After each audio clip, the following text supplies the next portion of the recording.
নমস্কাৰ। আৰম্ভ কৰিবলৈ লৈছো বাহনা মহাবিদ্যালয়ৰ বিশেষ অনলাইন অনুষ্ঠান আমাৰ আলোচনা। আমাৰ আলোচনা ছাত্ৰ ছাত্ৰীৰ বৌদ্ধিক বিকাশৰ বাবে মহাবিদ্যালয়ৰ কেইজনমান শিক্ষক শিক্ষয়িত্ৰীয়ে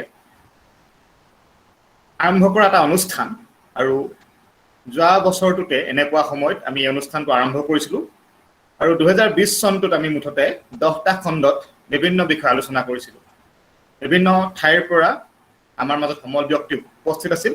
আৰু শিক্ষা, বিজ্ঞান, সাহিত্য, ৰাজনীতি, সংস্কৃতি আদি বিষয়সমূহে স্থান পাইছিল। এই বছৰো আমি ছাত্ৰ ছাত্ৰীৰ বৌদ্ধিক বিকাশ অক্ষুণ্ণ ৰাখিবৰ বাবে আমাৰ আলোচনা আৰম্ভ কৰিছিলোঁ। ইতিমধ্যে 3টা খণ্ড সম্পূৰ্ণ হৈছে আৰু আজি আমাৰ আলোচনাৰ চতুৰ্থটো খণ্ড। আজি আমি এনেকুৱা এটা বিষয় আলোচনা কৰিবলৈ আগবাঢ়িছোঁ যিটো বিষয় অত্যন্ত স্পৰ্শকাতৰ, যিটো বিষয় অত্যন্ত আলোচনা কৰাটো অত্যন্ত জৰুৰী হৈ পৰিছে, যিটো বিষয়ৰ লগত আপোনাৰ আৰু মোৰ জীৱন জড়িত হৈ আছে। বিষয়টো হৈছে কৰ্কট ৰোগ। এই বিষয়ে আমাৰ সমল ব্যক্তি তথা খণ্ড সঞ্চালকে আপোনালোকক ভালদৰে ক'ব। মই অনুষ্ঠানটোলৈ সকলোকে স্বাগতম জনাইছোঁ আৰু আজিৰ খণ্ডটো আৰম্ভ কৰিবৰ বাবে, আজিৰ বিষয়টো উপস্থাপন কৰিবৰ বাবে তথা সমল ব্যক্তিক চিনাকি কৰি দিবৰ বাবে মই আমাৰ আলোচনাৰ খণ্ড সঞ্চালক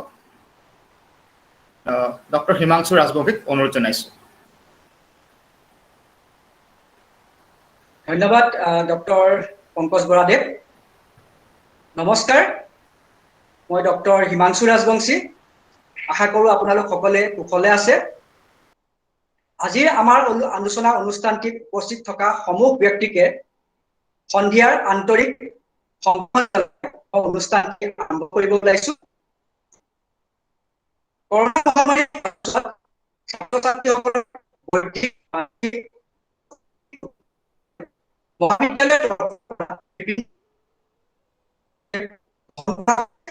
আৰু আমাৰ আলোচনা অনুষ্ঠানটি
অকমান ভইচটো ক্ৰেক কৰিছে, তুমি কণ্টিনিউ কৰা, একো নহয়।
খুব সম্ভৱ হিমাংশু ৰাজবংশীৰ নেটৱৰ্কৰ কিছু ইছ্যু হৈছে, গতিকে তেখেত লিভ হৈ গ'ল যেন মোৰ অনুমান হৈছে। মই তেখেতৰ অনুপস্থিতিত মই আমাৰ সমল ব্যক্তিক চিনাকি কৰি দিব বিচাৰিছোঁ। সমল ব্যক্তি হিচাপে উপস্থিত আছে কটন বিশ্ববিদ্যালয়ৰ অধ্যাপিকা ডক্টৰ কংকনা বৰা। তেখেতক মই আমাৰ আলোচনাৰ মঞ্চলৈ স্বাগতম জনাইছোঁ। ইতিমধ্যে হিমাংশু ৰাজবংশীয়ে বিষয়টোৰ পাতনি মেলিছে যে কৰ্কট ৰোগ এক ভয়াৱহ ৰোগ, আৰু এই ৰোগৰ সৈতে আমি এই ৰোগৰ পৰা বাচি থাকিবৰ কাৰণে এটা উপায় হৈছে যে আমি অতি সোনকালে প্ৰাথমিক অৱস্থাতে ৰোগটো ডিটেক্ট কৰিব পাৰিব লাগিব, আমি চিনাক্তকৰণ কৰিব পাৰিব লাগিব। এই বিষয়ে বিভিন্ন উপায় গৱেষণা কৰি থকা হৈছে। তাৰে এটা উপায় হিচাপে আৰ্টিফিচিয়েল ইণ্টেলিজেন্স বা কৃত্ৰিম বুদ্ধিমত্তা বুলি ভাবি লোৱা হৈছে। এই বিষয়ে গৱেষণা কৰি আছে আমাৰ সমল ব্যক্তিগৰাকীয়ে। তেখেতক মই আমাৰ আলোচনাৰ মঞ্চলৈ স্বাগতম জনাইছোঁ আৰু তেখেতৰ বক্তব্য ৰাখিবৰ বাবে অনুৰোধ জনাইছোঁ। Good evening everyone. মোৰ আৱাজটো আহি আছে? আহিছে হয়। স্ক্ৰীনখন শ্বেয়াৰ কৰোঁ।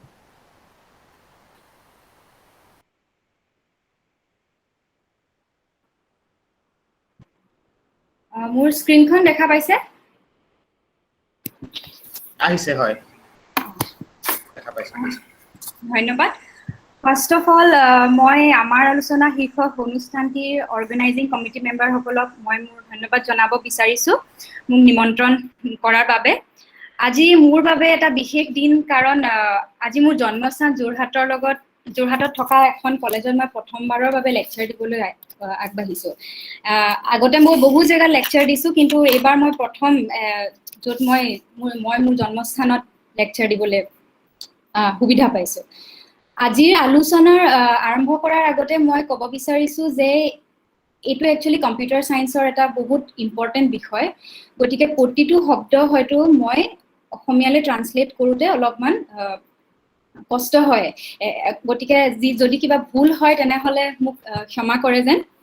গতিকে আজিৰ আলোচনাটো মই আৰম্ভ কৰিবলৈ লৈছোঁ। হয় হিমাংশু?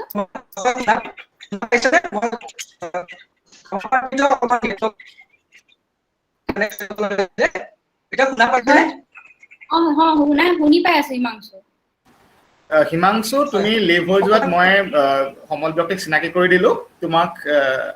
তুমি আকৌ শেষৰ ফালে অনুষ্ঠানটো আদৰিবা বুলি আশা কৰিছোঁ। ঠিক আছে, ধন্যবাদ। হ'ব, মই আৰম্ভ কৰিব পাৰোঁ? হয় কৰক। গতিকে আজি যিটো বিষয় মই আলোচনাৰ বাবে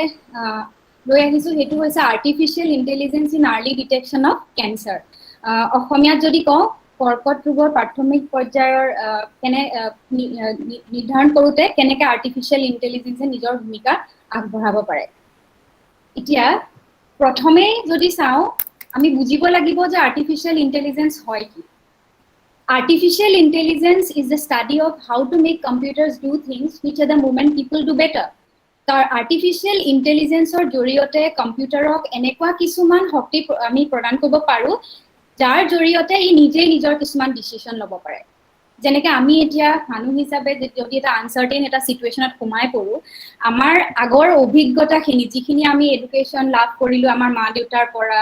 আমাৰ শিক্ষকৰ পৰা, আমাৰ বন্ধু বান্ধৱৰ পৰা, এনভাইৰনমেণ্টৰ পৰা, সেইবিলাক আমাৰ it's a kind of training for us. সেই অভিজ্ঞতাখিনিৰ ওপৰত বেছ কৰি আজি যদি এটা আননোন চিটুৱেশ্যন আমি পাওঁ, সেইটোত আমি এটা ডিচিশ্যন ল'বৰ পৰা আমাৰ ক্ষমতা থাকে। তেনেদৰে আৰ্টিফিচিয়েল ইণ্টেলিজেন্সকো কম্পিউটাৰ্ছবিলাকক এনেকৈ ট্ৰেইন কৰা হয় যাতে ই নিজে কিছুমান ডিচিশ্যন ল'ব পৰা হৈ যায়। অ'কে, এতিয়া আৰ্টিফিচিয়েল ইণ্টেলিজেন্স যেতিয়া প্ৰথম আৰম্ভ হৈছিলে, এইবিলাক অকল বিজ্ঞানীসকলেহে ইউজ কৰিছিলে। কমাৰ্চিয়েলি এইবিলাক এভেইলেবল নাছিলে আজি 2-3 বছৰ আগলৈকে। কিন্তু এতিয়া যদি চাই, এনেকুৱা কিছুমান আৰ্টিফিচিয়েল ইণ্টেলিজেন্স প্ৰডাক্টৰ মই ফটো দেখাব পাৰোঁ, যিখিনি হয়তো আপোনালোকে এভৰিডে আপোনালোকে এডভাৰটাইজমেণ্টতো দেখিছে। বহুতে হয়তো এইটো ডিভাইচ এডভাৰটাইজমেণ্টত দেখিছে, আৰু এমাজনতো আনকি এইবিলাক এভেইলেবল হৈ আছে অনলি for 2,000 and 3,000 rupees. এইটো ডিভাইচৰ নাম হৈছে Alexa. This can help you in assisting in every day-to-day work. Alexa, switch on the light. লগালগ আপোনাৰ স্মাৰ্ট লাইটটো ঘৰৰ অন হৈ যাব। Alexa, switch on the TV. নিজে নিজে টিভিটো অন হৈ যাব স্মাৰ্ট টিভিটো ঘৰৰ গতিকে সৰু কিছুমান বস্তু আপোনাৰ এই যন্ত্ৰটোৱে নিয়ন্ত্ৰিত কৰিব পাৰে নিজে ডিসিশন ল'ব পাৰে আৰু এটা আৰ্টিফিশিয়াল ইন্টেলিজেন্স প্ৰডাক্ট যেটো ডে টু ডে লাইফত আমি ইউজ কৰি থাকো তো সিৰি হৈছে স্মাৰ্ট এসিস্টেন্ট যেটো এপলৰ ল্যাপটপ নহবা এপলৰ মোবাইল ফোনত থাকে মই এটা সৰু ডেমো দেখাব বিচাৰো যেটো সিৰি এতিয়া মই ইউজ কৰি আছো hello' Siri Hello. Can you tell me the weather of Jorhat, India? It's currently cloudy and 28 degrees in Jorhat, India. গটিকে এটো আপোনালোকে চাব পাৰে এটো এটা সৰু আৰ্টিফিশিয়াল ইন্টেলিজেন্স প্ৰডাক্ট যেটো এতিয়া সকলো ধৰণৰ কম্পিউটাৰ ডিভাইসৰ লগত এপলৰ এটো জড়িত ইয়াৰ থ্ৰুৱেদি কম্পিউটাৰটো আনকি চলাবলৈ কিবোৰ্ডৰো দৰকাৰ নাই গুগল ওয়াৰ্ড ডকুমেন্টত টাইপ কৰিলে আপুনি কৈবলে হ'ব সিৰিয়া আপোনাৰ নিজে নিজে লিখি যাব ইমেইল লিখিবলে আপুনি টাইপ কৰিব নালাগে নিজে নিজে লিখি যাব তেনেদৰে আমাৰ এতিয়া এন্ড্ৰইড মোবাইলতো আহি গৈছে দিস ইজ কল্ড গুগল এসিস্টেন্টটো আৰ্টিফিশিয়াল ইন্টেলিজেন্সৰ এটা প্ৰডাক্ট যেটো আজিকালি ডে টু ডে বেসিছত সকলোৱে ব্যৱহাৰ কৰি আহিছে এতিয়া আৰ্টিফিশিয়াল ইন্টেলিজেন্স টাৰ্মটো একচুয়ালি 1956 তে ইন্ট্ৰোডিউস কৰা হৈছিল কিন্তু ই পপুলাৰিটি লাভ কৰিছে 2012 চনত there is a huge gap ইমান ডাঙৰ গ্যাপটো একচুয়ালি কিয় আহিলে ইমান দেৰিকে কিয় পপুলাৰ হ'ল তাৰ কাৰণ দুটা যে আমাৰ যিবিলাক কম্পিউটাৰছ আছে সেই কম্পিউটাৰ বিলাকে আৰ্টিফিশিয়াল ইন্টেলিজেন্স বেস কৰি যিবিলাক প্ৰগ্ৰাম লিখো সেই প্ৰগ্ৰাম বিলাক ৰান কৰিব নোৱাৰে এটা মই যেটো সিস্টেম লৈ আছো তাত সিপিইউ আছে সেন্ট্ৰাল প্ৰসেসিং ইউনিটে ইমান হেভি প্ৰগ্ৰামৰ লোড ল'ব নোৱাৰে এতিয়া লাহে লাহে হাই পাৰফৰম্যান্স কম্পিউটিং আহি গৈছে জিপিইউ ইউজ কৰে জিপিইউ মানে হৈছে আপোনাৰ গ্ৰাফিক্যাল প্ৰসেসিং ইউনিট টিপিইউ আহি গৈছে টেনজৰ প্ৰসেসিং ইউনিট এইবিলাকক কি হয় বহুত হাই লোডত আমি প্যাৰেলেল প্ৰসেসিং কৰিব পাৰো গতিকে এতিয়াহে লাহে লাহে এআই পপুলাৰ হ'বলৈ আৰম্ভ কৰিছে মানুহে ইউজ কৰিব আৰম্ভ কৰিছে আৰু এটা কাৰণত আৰ্টিফিশিয়াল ইন্টেলিজেন্স এতিয়াহে পপুলাৰিটি লাভ হৈছে হেতু হৈছে amount of digital data available যদি আমি 1956 ৰ কথা ভাবো 1956 ত কেইজন মানুহে কম্পিউটাৰ ইউজ কৰিছিল বেংকৰ ডেটা লবলৈ যাও সকলোবোৰ খাতা বুকত লিখা আছিল আৰু আমি যদি এতিয়াৰ যুগটোৰ লগত কল্পনা কৰো আমাৰ মোবাইল ফোনটো এভৰিথিং লাইক ইমেজ আমি ইমেজ এটা ইউজ কৰো হেতু ডিজিটাল ডেটা আমি এটা ওয়াৰ্ড ডকুমেন্ট ইউজ কৰো হেতু ডিজিটাল ডেটা আজি এটা মোৰ ভয়েস ৰেকৰ্ড হৈ আছে বা আমাৰ এন্টায়াৰ ভিডিওটো ৰেকৰ্ড হৈ আছে হেবিলাক কিছুমান ডেটা গটিকা সকলো বিলাক ডেটা যিবিলাক এভেইলেবল নাওএডেজত পসিবল হৈছে লাইক অডিও হক ভিডিও হক ডকুমেন্ট হক বা যিকোনো ধৰণৰ আমাৰ জিন সিকোয়েন্স ডেটা হক যি সকলো ধৰণৰ ডেটাই আজিকালি ডিজিটালি কনভাৰ্ট কৰি কম্পিউটাৰ সেভ কৰিব পৰা ফৰমেটত আহি গৈছে গটিকা আৰ্টিফিশিয়াল ইন্টেলিজেন্সৰ প্ৰথম ডিপেন্ডেন্ট ফেক্টৰটো হৈছে ই ডাটাৰ ওপৰত ডিপেন্ড কৰে ইয়াক ট্ৰেইন কৰিবৰ কাৰণে বহুত ডেটা লাগে আৰু সেই ডেটাবোৰ ডিজিটাল ফৰমেটত হ'ব লাগিব গটিকে এতিয়া যেহেতু ডিজিটাইজেশনৰ যুগটো আহিছে লগালগো আৰ্টিফিশিয়াল ইন্টেলিজেন্সে নিজৰ পপুলাৰিটিটো গেইন কৰি অহা ষ্টাৰ্ট কৰিছে আৰু এটো কম্পিউটাৰ সায়েন্সৰ এটা বিউটি লাইক যিকোনো এটা পৃথিৱীত বস্তু লওক that can be converted into 0 and 1 অকল দুটা ওয়ার্ডত কনভার্ট হৈ গুছি যায় 0 আৰু 1 ইমেজ লক ইমেজটো যেতিয়া আমি ডিজিটালি সেভ কৰো it will be converted into 0 1 video হক it will be converted into 0 1 speech হক হেতু 0 1ত কনভার্ট কৰিব পাৰি সকলো ধৰণৰ ডেটাই 0 আৰু 1 ফৰমেটত ডিজিটালি ষ্টৰ কৰিব পৰা যায় আৰু সেই কাৰণে এতিয়া এআই যিবিলাক এলগৰিদম বহুত আগতে যিবিলাক পপুলাৰ হ'ব লাগিছিল এতিয়া একচুয়ালি লাহে লাহে পপুলাৰিটি লাভ কৰিছে এতিয়া আৰ্টিফিশিয়াল ইন্টেলিজেন্স সকলো ফিল্ডতে আজিকালি এপ্লাই হয় মই যদি হেলথ কেয়াৰ লওঁ তাতো এআই প্ৰডাক্টে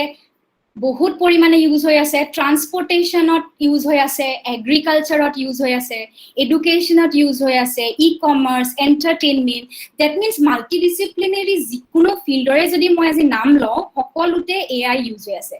এতিয়া এনেকুৱা দিনো আহিছে ইউৰোপ ইউএসএ নিচিনা ঠাইত যে আপুনি গাড়ীখন চলাই গলে আপুনি নিজে ড্ৰাইভ কৰি যাব নালাগে আপুনি জাস্ট আৰাম কৰি গলে হৈ গল গাড়ীয়ে নিজে ইনস্ট্ৰাকশন লব নিজে নিজৰ ডাইৰেকশন বাছি লব এটো কোৱা হয় ৰিভলিউশন অফ অটোনমাস কাৰ মানে ড্ৰাইভাৰলেস কাৰ যিখন গাড়ী চলাবৰ কাৰণে ড্ৰাইভাৰৰ কোনো দৰকাৰ নাই আজিকালি এনেকুৱা যুগো আহিছে এগ্ৰিকালচাৰৰ ফিল্ডত যে আপুনি খেতিত গৈ আপুনি মনিটৰ কৰিব নালাগে এতিয়াও ইভেন ইণ্ডিয়াটো এইবিলাক অলৰেডি আহি গৈছে পাঞ্জাব আৰু য'ত নেকি বহুত এগ্ৰিকালচাৰেল প্ৰডাকশ্যন বহুত বেছি তাত কি হয় কিছুমান ড্ৰোন ইউজ কৰে ড্ৰোনবিলাকে চাই পেলাই ই ফটো ল'ব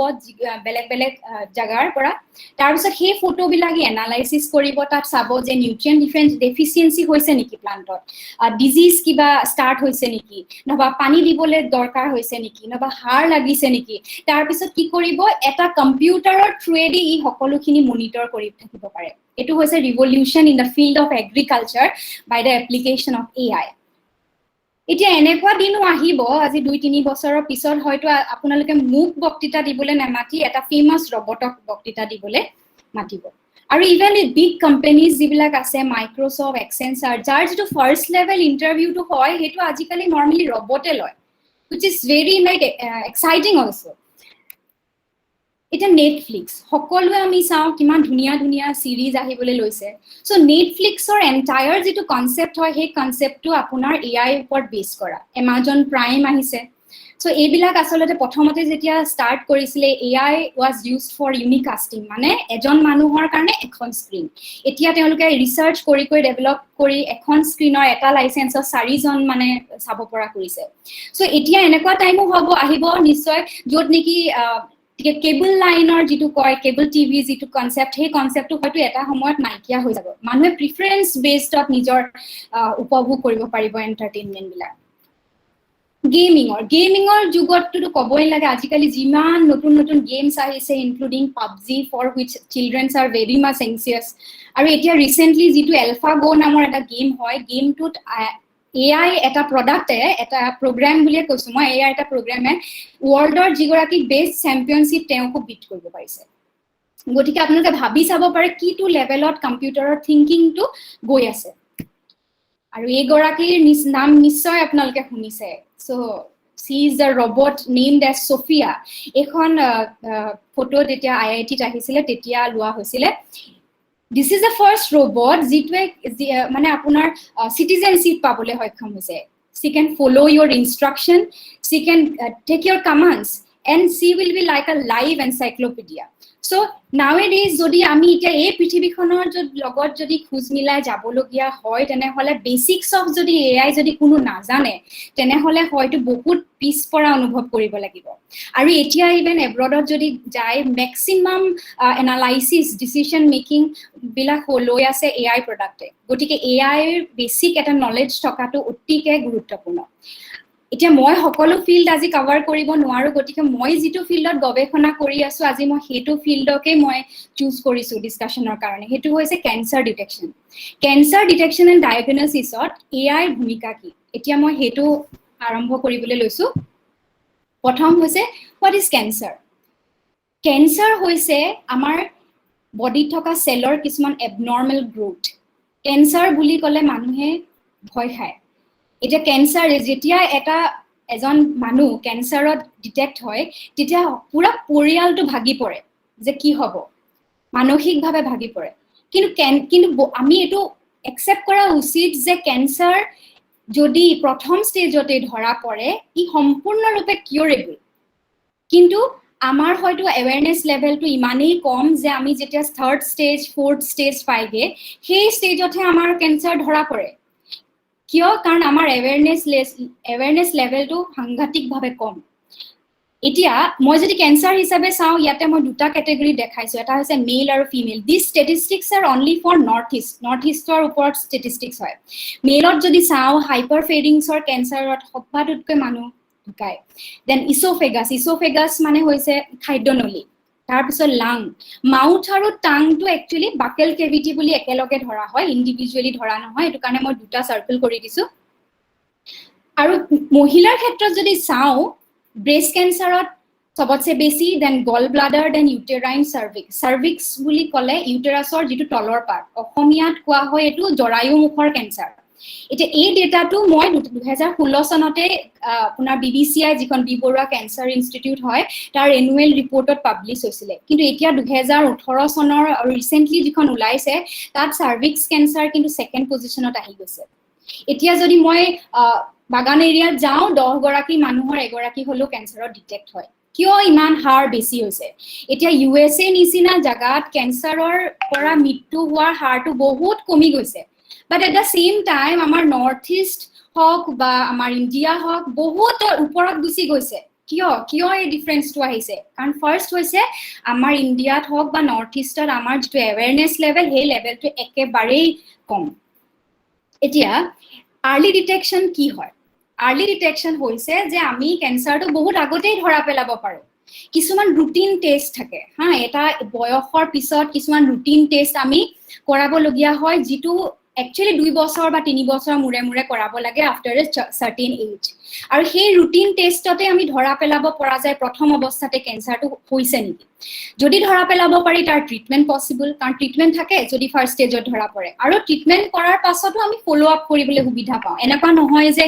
এবাৰ ডিটেক্ট হোৱা নাই যে পসিবিলিটি নাথাকে যে 2 বছৰৰ পাছত নহব মানুহজনৰ গতিকে আমি প্ৰতি বছৰে বা 2 বছৰ মুৰে মুৰে আমি ইয়াত ট্ৰিটমেন্ট কৰাব লাগিব গতিকে আমি সকলোৱে জানিব লাগিব কোনটো স্ক্ৰিনিং টেষ্ট কিহৰ কাৰণে আৰু কোনটো স্ক্ৰিনিং টেষ্ট আমি কেতিয়া কৰাব লাগিব সেই দুটা বহুত গুৰুত্বপূৰ্ণ এতিয়া মই এই যিখন লিষ্ট আছে তাৰ পৰা মই সেকেন্ড নম্বৰটো মই কৈছো সাৰ্ভিক্স কেন্সাৰটো কয় জৰায়ু মুখৰ কেন্সাৰ হা যেটো আপোনাৰ ইউটেৰাছৰ লোৱাৰ পাৰ্ট সবতছে বেছি ইনসিডেন্ট হয় আমাৰ নৰ্থ ইষ্টত এতিয়া হাইয়েস্ট হবলৈ গৈ আছে এটো হাইয়েস্ট ইনসিডেন্ট কেন্সাৰ এতিয়া যদি মই সুধো আপোনালোকে জানেনে কোনটো স্ক্ৰিনিং টেষ্টৰ জৰিয়তে আৰ্লি ডিটেকশন কৰিব পাৰি সাৰ্ভিক্স কেন্সাৰ ফাৰ্স্ট ষ্টেজতে ধৰা পেলাব পাৰি কোনবাই ক'ব পাৰিব নেকি এনিওয়ান এই টেষ্টৰ নাম হৈছে পেপ স্মিয়াৰ টেষ্ট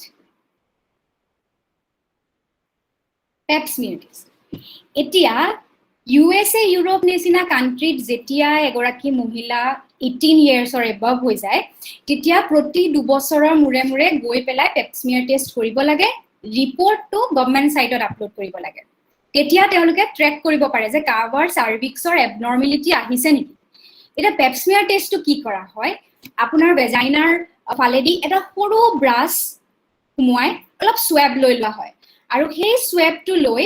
এখন স্লাইড প্ৰিপেয়াৰ কৰা হয় আৰু সেই স্লাইডখন পেথলজিষ্ট ডক্টৰে চাই ক'ব পাৰে যে তাৰ কিবা এবনৰ্মেলিটি আহিছে নেকি আপোনাৰ সেলত কিবা ইনফেকশন হৈছে নেকি নহবা যদি ইনফেকশন হৈছে ইয়াৰ আমি এতিয়া তেওঁলোকে নিজৰ ট্ৰিটমেন্ট ষ্টাৰ্ট কৰি দিব এতিয়া মই যদি কওঁ আজি মই বহুত লেকচাৰ দিছো নৰ্থ ইষ্টৰ জেগাত বিভিন্ন কলেজত বাট যিগৰাকী মহিলা বা পুৰুষেও জনা দৰকাৰ কাৰণ তেওঁলোকৰ ঘৰতো মহিলা আছে গতিকে আঙুলি মূৰত লিখিব পাৰে যোনে এইটো টেষ্টৰ বিষয়ে শুনিছে আৰু মই যদি কওঁ কে গৰাকী গৈছে 18 বছৰৰ পিছত এইটো টেষ্ট কৰিবলৈ কোনো নাযায় ওকে আৰু আপোনালোকে জানি আচৰিত হ'ব যে এই টেষ্টটোৰ কাৰণে এই টেষ্টটো যদি আপুনি কেন্সাৰ ডিটেক্ট হয় আৰু তাৰ এটা ভ্যাকচিন আছে ভ্যাকচিনটোৰ নাম হৈছে HPV ভ্যাকচিন এই HPV ভ্যাকচিনটো যদি 18 বছৰৰ ওপৰৰ যদি ছোৱালীয়ে লৈ থয় তেতিয়া vaginal cancer cervix cancer uterine cancer আৰু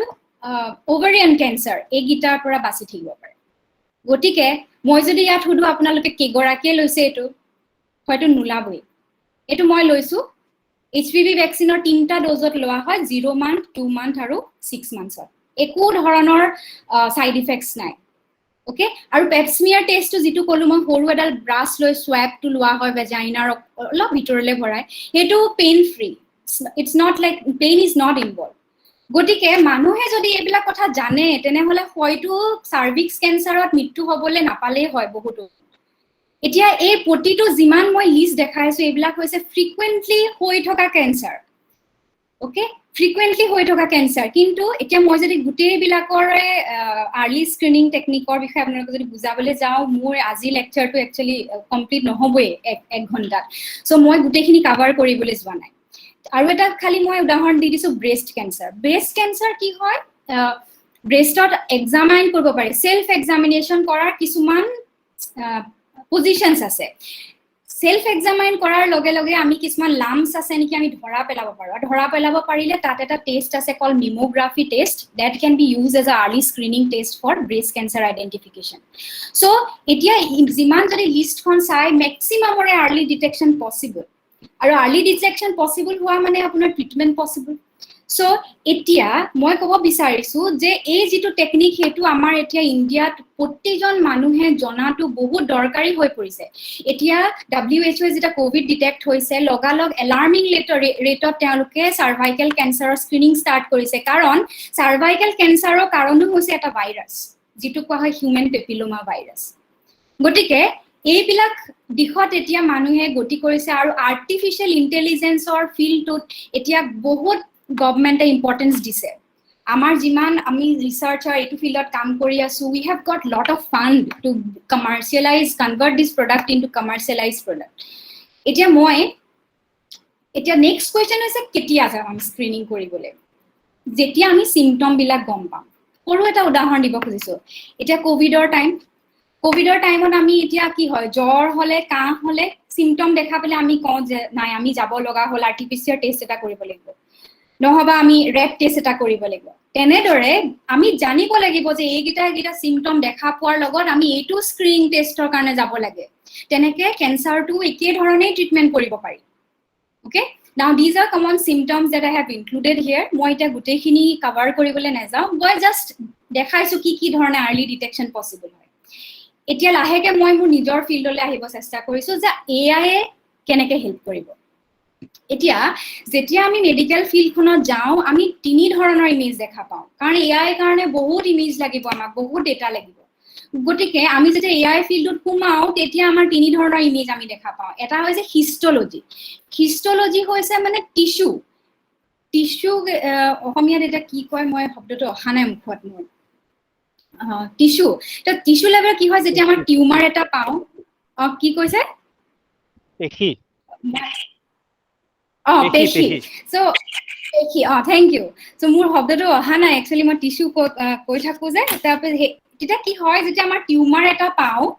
টিউমাৰটো পালে তাৰ পৰা এটা সৰু ব্লক লৈ আহা হয় ব্লকটো লৈ আহি পেলাই ডক্টৰে তাক সেকশন কৰি এখন স্লাইড বনায় এনেকুৱা ধৰণৰ যি আপুনি দেখি আছে ইমেজত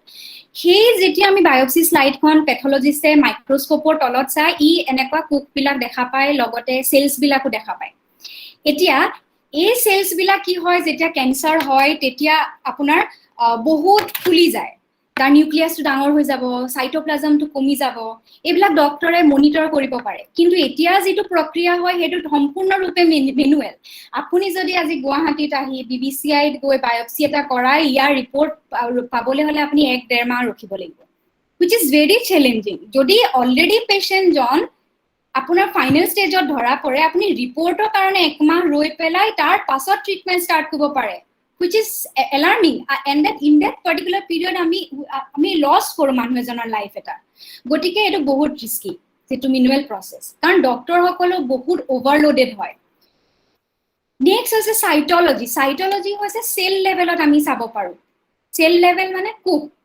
if I am not wrong কুখত কি হয় যেতিয়া আমাৰ সোৱাব ল যেনেকৈ পেপস্মিয়াৰ টেষ্টৰ কথাটো কলো পেপস্মিয়াৰ টেষ্টৰ কি হয় টিস্যুটো কাটি নানে তাছ এটা অলপ সোৱাব কৰি লৈ আহে সো সোৱাব কৰি লৈ আহি পেলাই ই স্লাইডখন বনাই যেতিয়া মাইক্ৰোস্কোপৰ তলত চাব তেতিয়া এনেকুৱা ধৰণৰ সেলস বিলাক দেখা পাব এখন নৰমাল স্যাম্পল এতিয়া যদি এবনৰ্মাল হয় কি হ'ব ইয়াৰ যে সেলটো যে দেখিছে নিউক্লিয়াছ এটো ডাঙৰ হৈ যাব তাৰ কালাৰৰ ভেৰিয়েশনস আহি যায় সাইটোপ্লাজমটো কমি আহিব আৰু সেইখিনি ডিটেক্ট কৰে যে তাত ইনফেকশন আছে নে এবনৰ্মালিটি আছে নে কেনেকুৱা ধৰণৰ চেঞ্জেস আহিছে আৰু এটা ধৰণৰ ষ্টাডি হয় ৰেডিঅলজি লেভেল য'ত নেকি এটো আপোনাৰ ইমেজ হৈছে আপোনাৰ MRI ব্ৰেইনৰ এটো সিটি স্ক্যান লাং এটো হৈছে এক্স-ৰে আল্ট্ৰাসাউন্ড সো ইয়াৰ কোনো এটা আমি দিখত আসলতে আমাৰ গৱেষণাটো আগুৱাই লৈ যাব লাগিব গুটেখিনিকে সামৰি আমি বনাব নোৱাৰো কাৰণ আৰ্টিফিশিয়াল ইন্টেলিজেন্স টু এপ্লিকেশন স্পেসিফিক আপুনি এটা পাৰ্টিকুলাৰ ডাইৰেকশনত সিস্টেমটো ট্ৰেইন কৰাব লাগিব তেতিয়াহে সিস্টেমটোৱে ডিসিশন দিব পাৰিব গটিকে ইয়াৰে আমি কোনোবা এটা ফিল্ড আৰু এটা ডিজিজ আমি বাছি উলিয়াব লাগিব গটিকে এতিয়া আমিটো কম্পিউটাৰ সায়েন্সৰ মানুহ আমি ইঞ্জিনিয়াৰিং পঢ়া মানুহ আমাৰটো বায়োলজিৰ ইমানটো আইডিয়া নাই সো এতিয়া আমাক এই ক্ষেত্ৰত ডক্টৰে সহায় কৰিব লাগিব এতিয়া মই কেখনৰ ফটো দেখাইছো সাৰ্ভিক্যাল সেল এটো যেটো সাৰ্ভিক্সৰ পৰা কালেক্ট কৰা সেল এতিয়া এটো যে চাও এটো যদি সেলত যদি চাই এখন নিউক্লিয়াছ আৰু এটো আপোনাৰ এটো নিউক্লিয়াছ আৰু এটো সাইটোপ্লাজম এখন নৰমাল NILM হৈছে নৰমাল ষ্টেজ যদি মানে নৰমাল হেলদি পেশেন্টৰ সাৰ্ভিক্স সেলৰ চাও তেনেহলে এনেকুৱা হ'ব এলসিল হৈছে যদি লেমেন টাৰ্মত যদি মই কওঁ ফাৰ্স্ট ষ্টেজৰ যেতিয়া ক্যান্সাৰ হয় এই সেলটো ডাঙৰ হৈ যাব নিউক্লিয়াছটো সাইটোপ্লাজমটো কমি আহিব তাৰ পিছত এচিল হৈছে আপোনাৰ সেকেন্ড ষ্টেজৰ ক্যান্সাৰ ইয়াত যদি ধৰা পৰে তেনেহলে পেশেন্ট জনক বচাব দিগদাৰ হৈ যায় এইটো ষ্টেজতে যদি ধৰা পৰি যায় তেনেহলে কিন্তু বচাব পাৰি এতিয়া এইটো সেলত কি হয় এতিয়া সাইটোপ্লাজমৰ নামেই নাথাকে সাইটোপ্লাজম নাইকিয়া হৈ যাব তাৰ পৰা নিউক্লিয়াছটো ডাঙৰ হৈ যাব কালাৰ চেঞ্জ হৈ ৰঙচুৱা টাইপ হৈ যায় সো এইবিলাক আমাক ডক্টৰে বুজাই দিব যে সোৱা তুমি যেতিয়া এটা সফটওয়্যাৰ বনাবা এই গিটা ফিচাৰ হয় নৰমেলৰ এই গিটা হৈছে ফিচাৰ যেনেকৈ মই কলো ডাঙৰ হৈ যায় কালাৰ চেঞ্জ হৈ যায় এইবিলাকক কোৱা হয় কম্পিউটাৰ টাৰ্মছত ফিচাৰ আইডেন্টিফাইং ফিচাৰ্স সো এইবিলাকক কোৱা হয় গ্ৰাউণ্ড ট্ৰুথ ডক্টৰ জনে আমাক বুজাই দিব যে এইখিনি আমি ডিটেক্ট কৰিব লাগে এইটো ৰিজন আমি ষ্টাডি কৰিব লাগে যিটো ৰিজনক কোৱা হয় ৰিজন অফ ইন্টাৰেষ্ট এটো কোৱা হয় গ্ৰাউণ্ড ট্ৰুথ প্ৰিপাৰেচন কোনে গ্ৰাউণ্ড ট্ৰুথ প্ৰিপেয়াৰ কৰি দিব ডক্টৰে কাৰণ আমি এক্সপাৰ্ট নহয় আমি খালি প্ৰগ্ৰামিং হে কৰিম এতিয়া এই যে ৰাইট সাইডে দেখিছা এইবিলাক যেটো হয় এখিনি গ্ৰাউণ্ড ট্ৰুথ হয় এতিয়া সাৰ্ভিক্সৰ যদি আমি এখন এন্টায়াৰ সেল যদি চাও এনেকে ঢেৰ সেলস থাকিব তাত এটা সাৰ্ভিক্সেল সেল নহয় বহুত থাকে যদি আমি নাজানো কোনটো সাৰ্ভিক্যাল সেলক টাৰ্গেট কৰিব লাগিব আমাৰ প্ৰগ্ৰামিংত তেতিয়া হয়তো আমাৰ যিখিনি ডিটেক্ট হ'ব সেইখিনি সম্পূৰ্ণ ভুল হ'ব কাৰণ যদি এইটো ডিটেক্ট কৰি লয় এইটো নহয় ইটস নট আ সাৰ্ভিক্যাল সেল ঠিক আছে এইটো সাৰ্ভিক্যাল সেল নহয় গতিকে ডক্টৰে আমাক পিন পইণ্ট কৰি দিব যে এইগিটা সেল যেটো কম্পিউটাৰ প্ৰগ্ৰামে বিচাৰিব লাগিব এতিয়া এইবিলাক আমাৰ unnecessary cell so those we are not interested in so তেনেকে আমাৰ ডক্টৰে এইবিলাক আমাৰ ষ্টাডিত আমি একে গ্ৰাউণ্ড ট্ৰুথ মাৰ্কিং কৰি দিয়ে তাৰ পিছত এতিয়া মই দুটা কামৰ জৰিয়তে গোটেই এন্টায়াৰ প্ৰসেসটো মই বুজাবলৈ চেষ্টা কৰিম এআই আমি কি কৰো এতিয়া এই কামটো হৈছে কোলোনোস্কোপি ক্যান্সাৰ আইডেন্টিফিকেশনত এই কামটো মই ৰিসেন্টলি পাবলিশ হৈছে নেচাৰৰ সাইন্টিফিক ৰিপোৰ্ট জাৰ্নেলত এই কামটো মই কোলাবৰেটিভলি কৰিছিলো আইআইটি গুৱাহাটী আৰু একেটো হৈছে কুনিও কাসুগাই আইকি মেডিকেল ইউনিভাৰ্সিটি জাপানৰ এজন বিখ্যাত ডক্টৰ একেটো হৈছে ঝুনমিং ঝাও ইউনিভাৰ্সিটি অফ টেক্সাছৰ আৰু একেটো হৈছে ডক্টৰ সৌৰভ মালিক এ হৈছে হাৰ্ভাৰ্ড ইউনিভাৰ্সিটি গতিকে এটা গ্ৰুপত কৰা টিমত কৰা কাম এখন আমাৰ ৰিসেন্ট যিখন পেপাৰ সাব দেখিব পাৰে I was the first author in that paper now এতিয়া মই দেখাব বিচাৰিছো কোলোনোস্কোপি ক্যান্সাৰ মানে কি large intestine small intestine including rectum সেই গোটেই ট্ৰেকটোত যদি আমাৰ ক্যান্সাৰ ডিটেক্ট হয় that is called a colonoscopy or colorectal cancer বুলিও কয় এতিয়া this is colorectal মই অকমান এখিনি শুদ্ধ কৰি দিছো this is called colorectal cancer so colorectal cancer identification or karone jitu detection technique hoise he technique tor naam hoise colonoscopy eta colonoscopy ki kore koru eta camera rectumor through di bhorai pelai gutei track to video ta generate kori loi aha hoy etia tar bisot ki hoy যদি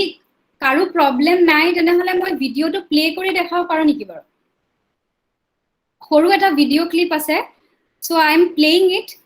U can see the trek প্ৰথমতে ট্ৰেকটো সাফা কৰি লোৱা হয় হা আপোনালোকে ভালকে যদি চাই এইটো ৰিজন হৈছে ক্যান্সাৰৰ okay this is the reason for cancer এতিয়া এইটো সেল হৈছে টিউমাৰ যত আছে এতিয়া টিউমাৰটো কি হয় এই ভিডিওটো যেতিয়া জেনাৰেট হৈ যাব তেতিয়া ডক্টৰ বিলাকে ভিডিওটো চাব এজন ডক্টৰ নাথাকে there is a group of doctors okay তেওঁলোকে ডিসাইড কৰে যে তাত এবনৰ্মেলিটি আছে নে নাই যদি এবনৰ্মেলিটি ডিটেক্ট হয় যদি নহয় তেতিয়া ডাইসেক্ট কৰি এই বস্তুটো পলিপ বুলি কয় যেটো টিউমাৰ ৰিজন হয় এটো উঠাই দিয়ে আৰু যদি এবনৰ্মেলিটি থাকে এটো ইজেক্ট কৰি নেপেলাই তাৰ পৰা জাস্ট এটা টিস্যু স্যাম্পল লৈ আহি বায়োপসি স্লাইড প্ৰিপেয়াৰ কৰি অবজাৰ্ভ কৰে যে তাত এবনৰ্মেলিটি আছে নে নাই এতিয়া আৰ্টিফিশিয়াল ইন্টেলিজেন্স বুলি যদি মই কওঁ তেতিয়া দুটা ধৰণৰ ফিল্ড থাকে এটা হৈছে মেচিন লাৰ্নিং এটা হৈছে ডিপ লাৰ্নিং এতিয়া এই যেটো কাম কৰিছিলো সেই ফ্ৰেমৱৰ্কটো মই মেচিন লাৰ্নিংৰ ইউজ কৰিছিলো এতিয়া যদি মই ডাইৰেক্টলি এনেকৈ ক'বলৈ যাওঁ তেনেহ'লে অকণ বুজিবলৈ অসুবিধা হ'ব গতিকে মই step by step with example with some images I will try to explain now database জেনেৰেশ্যনত কি হয় আমি বহুত পেচেণ্টৰ ডেটা কালেক্ট কৰোঁ মই এতিয়া এথিকেলৰ প্ৰব্লেমৰ কাৰণে মই অকল যিখিনি পেপাৰত মই ইনক্লুড কৰিছোঁ ইমেজ সেইখিনি পেপাৰেই মই ডিছপ্লে কৰাম বাকীখিনি মই ইমেজ মই দেখাব নোৱাৰিম ইয়াতে ডাটাবেছৰ কি হয় দুটা ধৰণৰ আমি ডাটাবেছ লৈছিলোঁ কিছুমান পেচেণ্ট যাৰ নৰ্মেল হয় আৰু কিছুমান পেচেণ্ট হৈছে আপোনাৰ এবনৰ্মেলিটি থকা এতিয়া সেই ডাটাবেছৰ পৰা আমি ভিডিঅ' লৈছিলোঁ ভিডিঅ' লৈ পেলাই আমি কি কৰিছিলোঁ তাৰ পৰা ফিচাৰ্ছ উলিয়াইছিলোঁ মই ষ্টেপকেইটা খালি কৈ লৈছোঁ বাট মই পিছত নেক্সট শ্লাইডত বুজাম তাৰপিছত ফিচাৰ এক্সট্ৰেকশ্যন কৰিম তাৰপিছত ফিচাৰবোৰ সিলেক্ট কৰিম তাৰপিছত মডেলবিলাক আমি AI মডেলবিলাক ট্ৰেইন কৰিম ভেলিডেট কৰিম তাৰপিছত টেষ্টিং কৰিম তাৰপিছত গ্ৰুপিং কৰিম মানে কেঞ্চাৰ আছে নে নাই আমি গম পাম এতিয়া কি কৰোঁ আমি যেতিয়া ইমেজ এটা ভিডিঅ'টো পাওঁ ভিডিঅ'টোত বহুতখিনি ফ্ৰেমছ থাকে মানে video' is nothing but A collection of some images এতিয়া বহুতবিলাক ইমেজ পাম কিন্তু আমি এনেকুৱাখনহে ইমেজ ল'ব লাগিব ফাইনেল এনালাইচিছৰ কাৰণে য'ত আমি পলিপটো ভালকে দেখা পাওঁ এতিয়া এইটো যিটো ৰিজন টিউমাৰ বুলি সাধাৰণতে নকয় it is call a polyp so পলিপটো আমি ৰিজনটো দেখা পাওঁ এতিয়া এইটো হৈছে এইটো ইমেজত পলিপটো ভালকে দেখা পাইছোঁ এইটো ইমেজত আমি পলিপটো ভালকে দেখা পাইছোঁ এইটো ইমেজত আমি পলিপটো দেখা পাইছোঁ এতিয়া ডক্টৰে কি কৰিব গ্ৰাউণ্ড ট্ৰুথ মাৰ্কিং কৰি দিব মানে ক'ব যে AI এলগৰিথমটো যদি তোমালোকে বনোৱা you have to concentrate on that area which is marked by yellow color এতিয়া আমি সব তেনেকে গ্ৰাউণ্ড ট্ৰুথ প্ৰিপেয়াৰ কৰিব লাগিব সব ডেটাবেছৰ কাৰণে যাতে আমি সিস্টেমটো ট্ৰেইন কৰাব পাৰোঁ তাৰ পিছত আমাৰ কিছুমান আমি প্ৰগ্ৰামিং এলগৰিথম লিখি পেলাই আমি এক্সট্ৰেক্ট আউট কৰি লম সেই ৰিজন অফ ইন্টাৰেষ্টটো এই যে ৰিজন এই পলিপটো যে আছে পলিপটো ৰিজনটো আমি যেটো হোৱাইট কালাৰ হ'ব হোৱাইট কালাৰে ডিটাৰমাইন কৰিব হেতু পলিপ থকা ৰিজন বুলি আৰু ব্ল্যাক কালাৰটো হৈছে background that means we are not interested in the background so first কলমটো হৈছে অৰিজিনেল ইমেজ সেকেন্ডটো হৈছে গ্ৰাউণ্ড ট্ৰুথ ইমেজ যেটো ডক্টৰে বনাই দিব আমাক থাৰ্ড ৰিজনটো হৈছে আমাৰ সেগমেন্টেড ইমেজ যেটো আমি বনাম প্ৰগ্ৰামিং ইউজ কৰি পেলাই তাৰ পাছত আমি কি কৰিম নেক্সট ফেজটো হৈছে কল ফিচাৰ এক্সট্ৰেকশ্যন এই যে কেঞ্চাৰ যে আমি ডিটেক্ট কৰি লৈ আহিলো এই ৰিজনটো এই এৰিয়াটোৰ পৰা আমি কিছুমান ফিচাৰ্ছ উলিয়াম শেপ ফিচাৰ মানে কেনেকুৱা তাৰ এৰিয়াটো কিমান ডাঙৰ ইয়াৰ ইৰেগুলাৰিটি আহিছে নেকি এতিয়া সাধাৰণ এটা মই ফিচাৰ মই আপোনালোকক দেখাব বিচাৰো যদি টিউমাৰ পলিপটো লাইক সাৰ্কুলাৰ হয় নৰ্মেলি হেতু নৰ্মেল ক্লাছৰ হয় যদি তাৰ বাউন্ডাৰী ইৰেগুলাৰিটি আহি যায় এনেকুৱা ফ্লাৱাৰী নেচাৰৰ আৰু খুব কালাৰৰ চেঞ্জেছ আহিছে তেনেহলে এটো হয় এবনৰ্মেল এটো হয় নৰ্মেল এতিয়া আমি কিছুমান মেট্ৰিক লৈ ম্যাথমেটিক্যাল কিছুমান আমি ফৰ্মুলা লৈ আমি ইয়াৰ এই যে ৰিজনটো আমি আইডেন্টিফাই কৰিম ইয়াৰ এৰিয়া কিমান পেৰিমিটাৰ কিমান ইসেন্ট্ৰিসিটি কিমান কম্পেক্টনেস কিমান সো ধৰা হৈছে যে এই ইমেজটোৰ কাৰণে আমি তিনিটা ফিচাৰ ললো যিকোনো নাম F1 F2 F3 টেক্সচাৰ চালো টেক্সচাৰ মানে ইয়াৰ আমি সাৰফেসটো চাইছো ই খহটা নে মিহি নে কেনেকুৱা মিহি হলে হেতু নৰ্মেল যদি তাৰ ৰাফনেস আহি যায় তেনেহলে হেতু কোৱা হয় এবনৰ্মেল গতিকে টেক্সচাৰ বেছড আমি তেনেকে কিছুমান ফিচাৰ উলিয়াম F4 F5 F6 F7 তেনেকে কালাৰ বেচিছতো আমি কিছুমান ফিচাৰ্ছ উলিয়াম যে ই ডক্টৰে ক'ব যে ৰঙা টাইপৰ হৈ যায় বাট কম্পিউটাৰেটো তেনেকুৱা একো বুজি নাপায় ৰঙা টাইপৰ মানে কি ৰঙা টাইপৰ there has to be some numbers because computer will only understand the numbers quantity okay quality বুজি নাপায় গতিকে আমি কনভাৰ্ট কৰিব লাগিব হেই যে সাবজেক্টিভ টাৰ্মত ডক্টৰে আমাক যিবিলাক ফিচাৰ ক'ব হেইবিলাক আমি কিছুমান কোৱান্টিটিলে কনভাৰ্ট কৰিব লাগিব গতিকে F8 F9 F10 এনেকা আমি ফিচাৰ্ছ উলিয়াই লম তাৰ পাছত আমি কি কৰিম এই যে টেকনিকটো দ্যাট মিন্স এটা ইমেজ আমাৰ এটা কিছুমান নাম্বাৰছত কনভাৰ্ট কৰিলো এটো কোৱা হয় আমাৰ ফিচাৰ এক্সট্ৰেকশ্যন আৰু এই যে ফিচাৰ্ছ বিলাক লৈছো হেবিলাকক কোৱা হয় হ্যান্ডক্ৰাফটেড ফিচাৰ্ছ আবা মৰফলজিক্যাল ফিচাৰ্ছ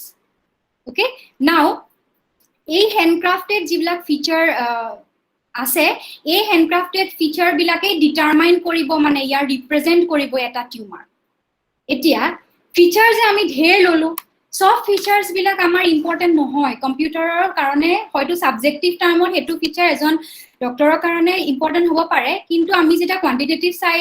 সাইডত চাও স্ট্যাটিস্টিক্যাল এনালাইসিস কৰি কিছুমান ফিচাৰ ইম্পৰ্টেন্ট নহয় গতিকে আমি এই আনইম্পৰ্টেন্ট ফিচাৰ বিলাকক আমি ইয়াৰ পৰা উলিয়াই পঠাম এতিয়া সেইটো কোৱা হয় ফিচাৰ সিলেকশন ওকে নাও ফিচাৰ সিলেকশন কৰাৰ পিছত আমাৰ অলপমান ইম্পৰ্টেন্ট ফিচাৰ বিলাকে হাতত থাকি যাব তাৰ পিছত এই যেটো ডেটা সেট আমি পাম সাপোজ আমি 1000টা পেশেন্টৰ ডেটা পালো ওকে 1000টা পেশেন্টৰ ডেটা পালো তাৰে নৰমাল সাপোজ 500 জন আৰু এবনরমাল 500 জন আমি কিন্তু ইকুয়াল এমাউন্টত লব লাগিব ডেটাটো নরমাল আৰু এবনৰমাল সমান সমান হ'ব লাগিব নহবা আমাৰ সিস্টেমটো বায়াস হৈ যাব যদি নৰমালৰ ডেটা বেছি লওঁ তেনেহলে মানে নৰমালৰ ফালে বেছি বায়াস হ'ব এবনৰমালৰ ফিচাৰ ললে এবনৰমালৰ ফালে বেছি বায়াস হ'ব গতিকে হে বায়াসনেসটো নাহিবৰ কাৰণে আমি ক্লাস ব্যালেন্সিং কৰিব লাগিব মানে সমান সমান পৰিমাণৰ ডেটা লব লাগিব তাৰ পাছত আমি ভাগ কৰিম সাপোজ ইয়াৰে 1000টা আছে আমি 700টা দি পেলাই আমি সিস্টেম বিলাক ট্ৰেইন কৰিম তাৰে সাপোজ 200টা দি আমি ভ্যালিডেট কৰিম তাৰে 100টা দি আমি সাপোজ আমি টেস্টিং কৰিম তেনেকে আমি সেটটো ভাগ কৰি লব লাগিব এতিয়া ভ্যালিডেশনটো কি হয় কম্পিউটাৰে কলে যে আমি যে স্যাম্পলটো চালু সেইটো নৰমাল ওকে সাপোজ এটো নৰমাল আৰু এবনরমাল বুলি মই লিখি লৈছো তেতিয়া সুবিধা হ'ব বুজিবলে সো কম্পিউটাৰে কলে যে হেটো স্যাম্পল নৰমাল আৰু ডক্টৰেও কলে হেটো নৰমাল তেনেহলে এটো ক্যাটাগৰীত আমি ইনক্লুড কৰিম তেনেকে টোটাল কাউন্ট কৰিব লাগিব কেটা সফটওয়্যাৰ নৰমাল বুলি কলে আৰু একচুয়ালি কেটা নৰমাল কেটা সফটওয়্যাৰ এবনৰমাল বুলি কলে বাট একচুয়ালি হেটো নৰমাল আছিল কেটা নৰমাল সফটওয়্যাৰে বাট হেগিটা এবনৰমাল আছিল আৰু কেটা একচুয়াল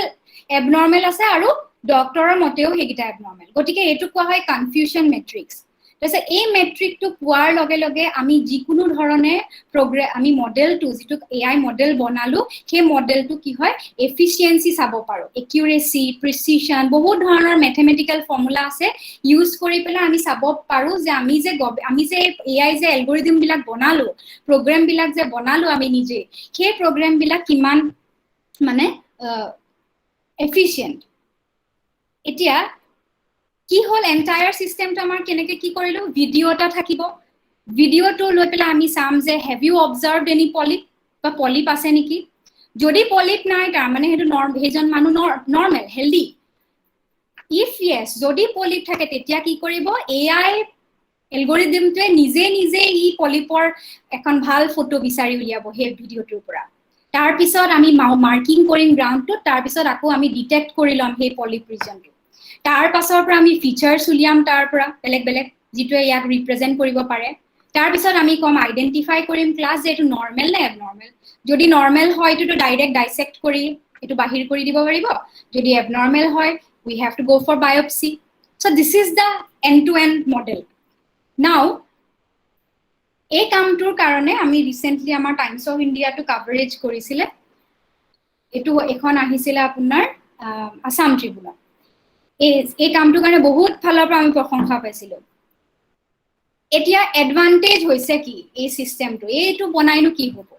এতিয়া ফাৰ্স্ট এডভান্টেজ হৈছে ৰিডিউস অবজাৰ্ভাৰ বায়াস এতিয়া সাপোজ এজন অভিজ্ঞ ডক্টৰে ডায়াগনোসিস দিয়া আৰু এজন নতুনকে জয়েন কৰা এজন ডক্টৰে ডায়াগনোসিস যেতিয়া দিয়ে দুটাৰ মাজত কেতিয়াবা ডিফাৰেন্স আহি যাব পাৰে গটিকে সেই যেটো অবজাৰ্ভাৰৰ যেটো বায়াসনেস আৰু মই বেলেগ এটা টাৰ্মত যদি কওঁ এজন ডক্টৰে যদি 10 মিনিটতে ডিটেক্ট কৰি দিব পাৰে চকুৰে চাই এজন ডক্টৰে হয়তো তাৰ কাৰণে 1 ঘণ্টাও ল'ব পাৰে সো হি অবজাৰ্ভাৰ বায়াসনেসৰ যেটো বেৰিয়াৰ হয় সেই বেৰিয়াৰটো এনেকুৱা এআই প্ৰডাক্টত নাথাকে সেকেন্ড হৈছে লেস টাইম কনজিউমিং অটোমেটেড হয় গটিকে সব বিলাক উইদিন সেকেন্ডছত পাম আমি ৰিপোৰ্ট আৰু ওয়াৰ্কলোড কমিব সো এআই প্ৰডাক্টৰ যেতিয়া ডেভেলপ কৰো ইয়াৰ উদ্দেশ্য এইটো নহয় যে আমি ডক্টৰক ৰিপ্লেস কৰিব গৈছো ইয়াৰ উদ্দেশ্য এইটো হৈছে যে আমি ডক্টৰক এসিস্ট কৰিব গৈছো we will be like an assistant to take some hard decisions okay we'll assist the doctors to take some decisions next hoise mass screening এতিয়া যদি এজন ডক্টৰে এজন মানুহক কৰিব পাৰিছে তেতিয়া এজন ডক্টৰে 10 জনক এটেন্ড কৰিব পাৰিব because it is less time consuming so মোৰ হাতত আৰু টাইম আছে ন যদি আছে মই আৰু এটা কাম দেখাব পাৰিম হয় কন্টিনিউ কৰিব পাৰে ওকে So next এটা কাম যেটো মই দেখাব বিচাৰিছো হেতু হৈছে সাৰ্ভাইকেল ক্যান্সাৰৰ ডিটেকশনৰ কাম আমাৰ কোৰ গ্ৰুপৰ ভিতৰত ডক্টৰ লিপি বি মহন্ত আছিলে ISST গুৱাহাটীৰ, মই ডক্টৰ মানিক চৌধুৰী আৰু ডক্টৰ অনুপ কুমাৰ দাস ছাৰ আছিলে, তেওঁ পেথলজিষ্ট হয়। আৰু আমি এই কামটো কৰিছিলো সাৰ্ভাইকেল কেঞ্চাৰ ডিটেকশ্যনৰ কাৰণে। সো সাৰ্ভাইকেল কেঞ্চাৰৰ মই ইনচিডেন্সৰ ভয়াৱহতাটো মই অলৰেডি কৈছোৱেই। ইয়াত কি কৰে, সেলটো কালেক্ট কৰে সাৰ্ভিক্সৰ ৰিজনৰ পৰা, ডক্টৰে চাই মাইক্ৰস্কোপত এবনৰ্মেলিটি আছে নে নাই। আৰু যেতিয়া বহুত এতিয়া GMCH বা BBCI নিচিনা জেগাত বহুত চেম্পল কালেক্ট হৈ যায় এদিনতে, এজন ডক্টৰৰ কাৰণে এইটো বহুত চেলেঞ্জিং হয়, গতিকে ৰিপৰ্ট জেনেৰেশ্যনত বহুত পলম হৈ যায়। এতিয়া আমাৰ সিস্টেম এইবিলাক আমাৰ নিজৰ কেম্প, আমি এটা NGOৰ লগত জড়িত হৈ আছো, ASMI এছ'চিয়েশ্যন বুলি। আমি বাগান এৰিয়া বিলাকত যাই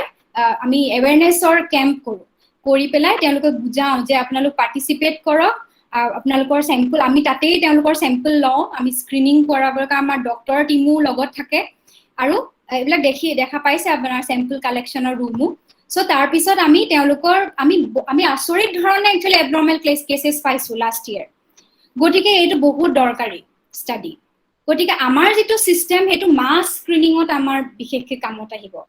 এখন পেপস্মিয়াৰ শ্লাইড থাকিব, আমি এটা কিট ডেভেলপ কৰিছো, কিটটোৰ ভিতৰত যেতিয়া চাইটখন সোমাই যাব, ডক্টৰে নিজেই ফটো ল'ব দৰকাৰ নাই, কিটটোৱে নিজেই ফটো তুলিব। তাৰপিছত ছফ্টৱেৰটো ইমেজখিনি গুচি যাব আৰু ছফ্টৱেৰে নিজে কৈ দিব যে তাত নৰ্মেলিটি আছে নে এবনৰ্মেলিটি। আৰু এই এণ্টায়াৰ চিষ্টেমটোক আমি পেপ স্কেনাৰ নাম দিছো। এতিয়া এনেকুৱা ধৰণৰ আউটপুট কিছুমান দেখা পাব। এইখন সেল, এইখন আপোনাৰ শ্লাইডটো, তাৰ পৰা যেতিয়া ছফ্টৱেৰে এনেকে আপোনাৰ সেলছ বিলাক উলিয়াই লৈ আহিব। ইয়াতে এইবিলাক চেম্পল, এইবিলাক নিজে জেনেৰেট কৰা ডেটা সেট, এথিকেল ক্লিয়াৰেন্স থকা। এতিয়া এইটো কেঞ্চাৰৰ দেখিছে ডাঙৰ হৈ গৈছে নৰ্মেল চেম্পলটো, ইয়াতে সেলটো নৰ্মেলটো ডাঙৰকে আহিছে, এখন এবনৰ্মেল এনেকে আহিছে। এতিয়া তাৰ পিছত আমি নিজে নিজে ডিটেক্ট কৰিব পাৰিম, ফিচাৰ সিলেকশ্যন এক্সট্ৰেকশ্যন কৰি এইটো কেঞ্চাৰ আছে নে নাই আমি এইবিলাক ডিটেক্ট কৰি ল'ব পাৰিম। সো আমাৰ যিটো চিষ্টেম আমি বনাইছিলো সেইটো একিউৰেচি অলমোষ্ট 99% আৰু ভেলিডেশ্যন আমি পাইছো 95% অন 4 to 50 ইমেজেছৰ ওপৰত। যথেষ্ট ইমেজৰ ওপৰত আমাৰ কাম হৈছিলে। আৰু এই কামটোৰ লগত মই যোৱা 12 বছৰ ধৰি জড়িত হৈ আছো। এতিয়া মই এটা সৰু ডেমো দেখাব বিচাৰো ইয়াতে, কেনেকে সেলবিলাক এক্সট্ৰেক্ট কৰি লৈ আহে। এটা সৰু প্ৰগ্ৰেম, এটা জাষ্ট মডিউল এটা হে। এইটো ইমেজখন লৈ লৈছে, ই লগালগ ই নিজে নিজে ডিটেক্ট কৰি ল'ব। এতিয়া ঢেৰ প্ৰথমতে ডিটেক্ট হয়, তাৰপিছত ই ফিল্টাৰ ৱাইজ ফিল্টাৰ কৰি আহি থাকিব। তাৰপিছত দেখিছে ইয়াত যিকেইটা সাৰ্ভাইকেল সেল আছে সেইকেইটাহে ফাইনেলি আমাৰ হাতত থাকিবগৈ। বাকী আনৱান্টেড যিবিলাক সেলছ আছে সব এইবিলাক ছফ্টৱেৰটো ফিল্টাৰ আউট কৰি আঁতৰাই দিব এইকেইটা। সো এইটো এটা সৰু ডেমো, এটা পাৰ্টৰ। এইটো সেল এইটো হয়, এইটো হয়, এইটো সেলৰ 100% ডিটেকশ্যন পচিবল নহয়, বাট ইয়াত থকা এখন তললৈ গুচি গ'ল ভিডিঅ'টো। না এই যিটো কামৰ কাৰণে আমি যথেষ্ট ৰিকগনিশ্যন পাইছো। DST গভৰ্ণমেণ্ট অফ ইণ্ডিয়াৰ তেওঁলোকে আমাক একনলেজ কৰিছে, টাইমছ অফ ইণ্ডিয়াটো আহিছিলে এইটো কামৰ আমাৰ। আৰু এইখন ডক্টৰ হৰ্ষবৰ্ধন যিজন আপোনাৰ আমাৰ ইউনিয়ন হেল্থ মিনিষ্টাৰ হয়, তেওঁ আমাৰ টুইটাৰ একাউণ্টৰ থ্ৰুৱেদি আমাৰ এণ্টায়াৰ গ্ৰুপটোক আমাৰ একনলেজ কৰিছিলে। আৰু যথেষ্ট পাব্লিকেশ্যনছ আহিছিলে, মানে কভাৰেজ আহিছিলে। আৰু এই কামটোৰ কাৰণে আমি ৰিচেণ্টলি NRLৰ এটা প্ৰগ্ৰেম আছে, আইডিয়াছন ফৰ ষ্টাৰ্টআপ গ্ৰাণ্ট, আমি তাৰ থ্ৰুৱেদি ফাণ্ডো পাইছো ফৰ কমাৰ্চিয়েলাইজিং দেট পাৰ্টিকুলাৰ প্ৰডাক্ট। আৰু বাইৰাগ নৰ্থ ইষ্ট 2020 গ্ৰাণ্টটো পাইছো আমাৰ গ্ৰুপে। এতিয়া এইখিনি হৈছে আপোনাৰ মেইন কিছুমান দুটা কাম যিটোত প্ৰেক্টিকেলি আমি AI এপ্লাই কৰি আছো ইন আৰ্লি ডিটেকশ্যন। এতিয়া এই কামটো মই স্কিপ কৰিছো কাৰণ বহুত টাইম ল'ব নাপায়। এইটো কাম আছিলে আমাৰ ব্ৰেষ্ট কেঞ্চাৰৰ ওপৰত, FNAC যিটো টেষ্ট কয়, ব্ৰেষ্টৰ আৰ্লি ডিটেকশ্যন কৰিব পাৰি FNAC টেষ্টৰ থ্ৰুৱেদি। এইটো কামতো আমি বহুত ভাল একিউৰেচি পাইছিলো, অলমোষ্ট 96%। এতিয়া চেলেঞ্জ কি আহে? এইটো কাম যেতিয়া আমাৰ কৰিবলৈ যাওঁ বহুত চেলেঞ্জ আছে। প্ৰথমটো হৈছে ডাটা কালেকশ্যনৰ ক্ষেত্ৰত। Data collection is a huge challenge. ইয়াৰ কাৰণে আমি মেডিকেল ইনষ্টিটিউটৰ লগত এথিকেল ক্লিয়াৰেন্স কৰিব লাগিব, তেওঁলোকৰ এথিকেল কমিটিয়ে ক্লিয়াৰ কৰিব লাগিব, কাৰণ আমিতো ডক্টৰ নহয়, আমিতো কম্পিউটাৰ চাইণ্টিষ্টহে। গতিকে আমাৰ কিছুমান লিগেল প্ৰচিডিউৰ্ছ থাকে তাৰ কাৰণে। তাৰপিছত হৈছে নলেজ গেপ। আমি যেটো আইডিয়া মনতে কৰিছো যে এনেকে অটোমেশন কৰিব পাৰি সেই নলেজটো আমি এক্সপাৰ্ট এজনক বুজাব পাৰিব লাগিব আৰু এক্সপাৰ্ট জনেও আমাৰ ৰিকুৱাৰমেন্টস খিনি বুজিব পাৰিব লাগিব so there is always the knowledge gap between a doctor and a computer engineer তাৰ পিছত লাগে হাৰ্ডৱেৰ সাপোৰ্ট মানে এইবিলাক কম্পিউটাৰ এইবিলাক যিবিলাক প্ৰগ্ৰাম হয় এইবিলাক নৰ্মেল কম্পিউটাৰ চলাব নোৱাৰি তাৰ কাৰণে হাৰ্ডৱেৰ সাপোৰ্ট লাগে আৰু হাৰ্ডৱেৰ কিনিব গলে মানিটৰী সাপোৰ্ট লাগিব গতিকে বহুতখিনি চ্যালেঞ্জ আছে আৰু সবতে ডাঙৰ হৈছে এথিক্যাল চ্যালেঞ্জ আৰু এথিক্যাল চ্যালেঞ্জ থকাৰ বাবে আজিকালি বহুত ৰিসাৰ্চ চলা আপোনালোকে দেখা পাব বাট ম্যাক্সিমাম ৰিসাৰ্চ পাব্লিক ডেটাবেসৰ ওপৰত কৰে যিবিলাক অনলাইন এভেইলেবল আছে অৰিজিনাল ৰ ডেটা ওপৰত কাম কৰা মানুহ আঙুলি মূৰত ৰাখিব পৰা ওকে নাও এতিয়া মোক সুধিব পাৰে ইয়াতেতো বহুত ডোমেইনৰ মানুহ আছে নিশ্চয় এটা কোনেনো এআই শিকিব পাৰে আনসাৰ ইজ এনিওয়ান যিকোনো মানুহে যাৰ অকমান প্ৰগ্ৰামিং জনাৰ অকমান হেপাহ আছে পাইথন বিশেষকৈ পাইথন প্ৰগ্ৰামিং ল্যাঙ্গুৱেজ সেই মানুহজনে এআই অতি সহজভাৱে শিকিব পাৰিব এতিয়া গভৰ্নমেন্ট অফ ইণ্ডিয়াৰ এটা নিউ ইনিচিয়েটিভ আহিছে যে সিবিএসই এতিয়া ক্লাস 9 ৰ পৰা এআই ইন্ট্ৰোডিউস কৰা হৈছে এজ এ কাৰিকুলাম কিন্তু সেবা এতিয়া ইন্ট্ৰোডিউস কৰা নাই কিন্তু সেবাটো এটা স্কিম আছে কল অটল টিংকাৰিং ল্যাব যিবিলাকত সৰু সৰু স্কুলৰ ল'ৰা-ছোৱালী বিলাকক এআই ৰবটিক্সৰ অলপ প্ৰজেক্ট কৰিব দি পেলাই লাহে লাহে তেওঁলোকে সাবজেক্টৰ লগত ইন্ট্ৰোডিউস কৰাইছে গতিকে আপোনালোকে এটৱে indication that this is the time we have to learn at least some basics of AI নহবা হয়তো দুদিনমানৰ পিছত আমি নিজৰ স্মাৰ্টফোনটো ব্যৱহাৰ কৰিব নোৱাৰিম ওকে এতিয়া হৈছে কেনে ধৰে এতিয়া নেক্সট হৈছে স্কুল লেভেলতো পাৰিলে এতিয়া সাপোজ কোনোবা এজনে এডুকেশন ফিল্ডৰ মানুহ কোনোবা বায়োলজি ফিল্ডৰ মানুহ কোনোবা বেলেগ ফিল্ডৰ মানুহে কেনেকৈ এআই লৈ আহিব আৰু সেইটো হৈছে ৰিসাৰ্চৰ থ্ৰুৱেদি আহিব পাৰে গতি research you have to go for research otherwise এটো লং প্ৰসিডিউৰ এটা ষ্টুডেন্টছৰ আমাৰ নৰ্মেল পাথটো কি হয় আমি স্কুলত যাম বা কলেজত যাম টিচাৰ এজনে আৰু এনি টাইম কব বুজাব হেখিনিকে বহি শিকিম তাৰ পাছত আৰু most of the time they feel sleepy they do not understand anything তাৰ পাছত কি কয় এক্সামৰ টাইমত পুৰা পঢ়া যায় তাৰ পাছত এক্সামত পুৰা লিটস like a vomiting kind of thing whatever you have understood just take it out in your copy and after semester if someone will ask you what is that nobody can answer so is it a process college বা যিকোনো university সেই প্ৰসেসটো এতিয়াৰ যুগত যদি চলাবলৈ যায় তেনেহলে students আমাৰ বহুত পিছতে থাকি যাব এতিয়াৰ যুগটো টোটালি বেলেগ টিচাৰৰ ওপৰত ভৰসা কৰি বা ৰৈ নেথাকি ষ্টুডেন্টে কিছুমান বস্তু নিজে জানিবলৈ আগ্ৰহ কৰিব লাগিব কেনেকৈ মই হেতু ফিল্ডত এন্ট্ৰি কৰিব পাৰো তাৰ দুটা ওয়েজ আছে মই এটো ষ্টুডেন্টছৰ কাৰণে বিশেষকৈ দেখাইছো ফাৰ্স্ট আছে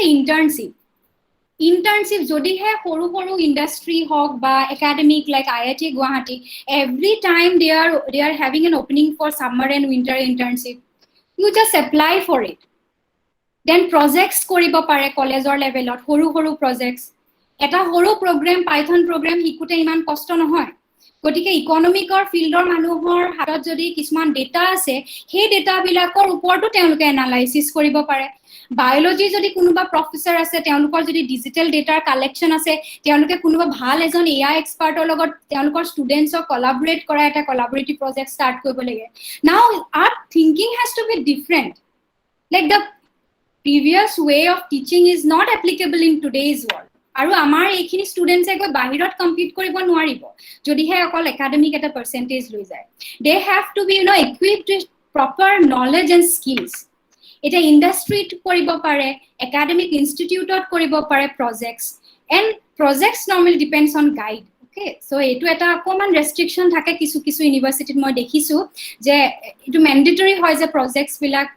নিজৰ ফেকাল্টিৰ লগতে কৰিব পাৰি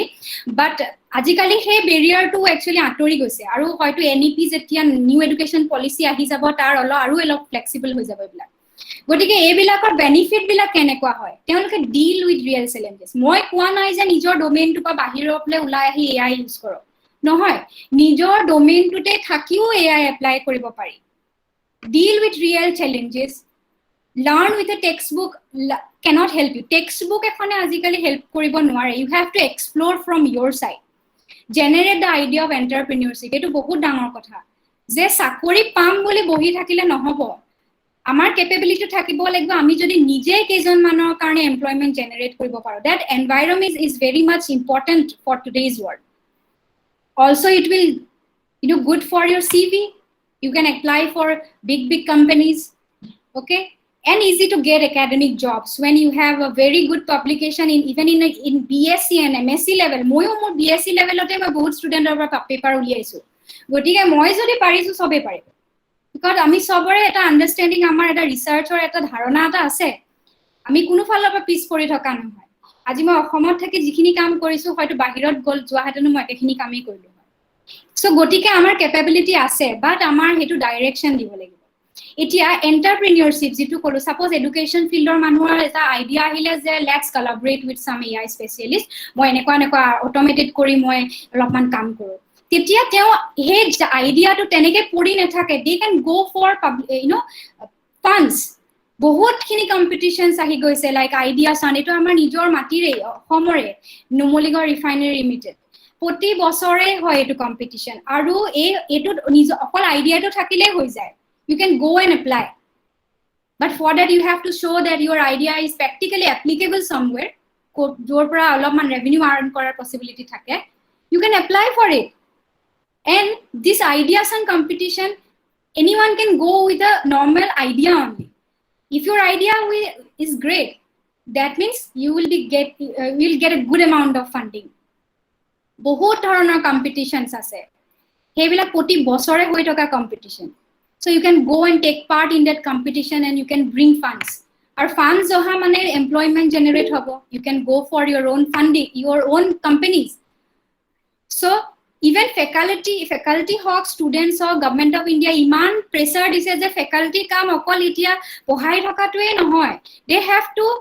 think that how they have to convert their product from the research, from the lab to the land, how they will convert it। Nijor research labote himito thakile nohobo, enekwa kaam koribo lagibo jitu commercial marketot society benefitor karone ebilakok ami help dianibo paro। gotike AI enekwa eta jitu field jitu protitu multi dimensional field oke hohai kori anise, kia notun ahise etu idea, gotike etiai jodi ami yar por kaam arambho koru amar bahut scope ase। So A2 was a Nijor startup which I have started in 2019. And a project to Karane Muk NRLA funding korise, Bairake funding korise. And we are now working in the direction of commercialization of the PEP scanner software. Aru jodi internship or karone jodi kunuba student, they can contact me in that particular direction, not specifically the computer science people. I would be love to collaborate with other people, because if you can give me the expert knowledge, I can give you my knowledge, I can share my knowledge of AI। Now here this is the person actually I always follow,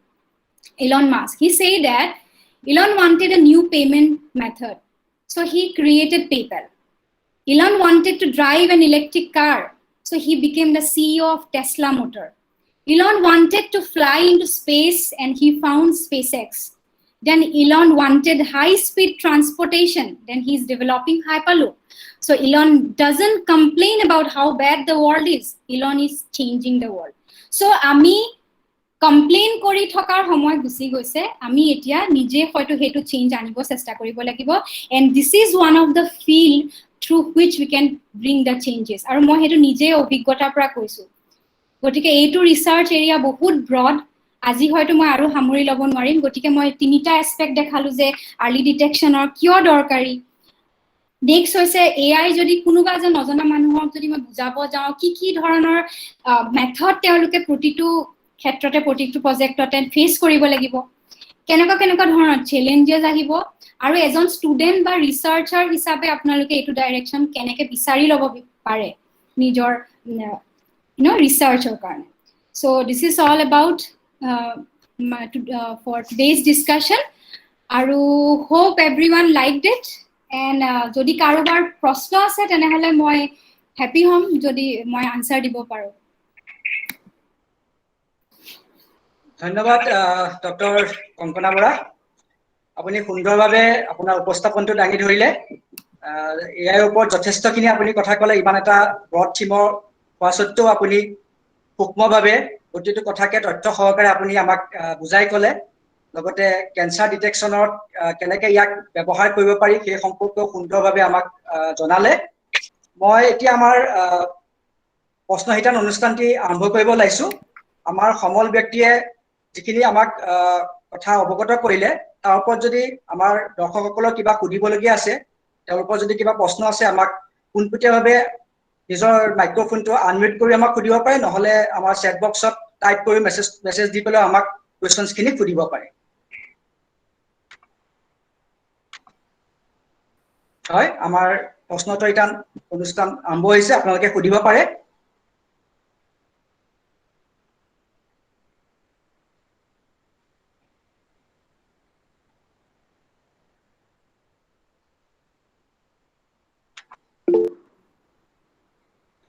হয়, আমাক অচন্যা শৰ্মাই আমাক কৈছে যে সুন্দৰ এটা অনুষ্ঠান হৈছে, তেখেতে যথেষ্ট উপকৃত হৈছে বুলি কৈছে। আমাৰ কমেণ্ট আহিছে। হয়, ছাত্ৰ ছাত্ৰীসকল আপোনালোকে কিবা কিবি সুধিব পাৰা।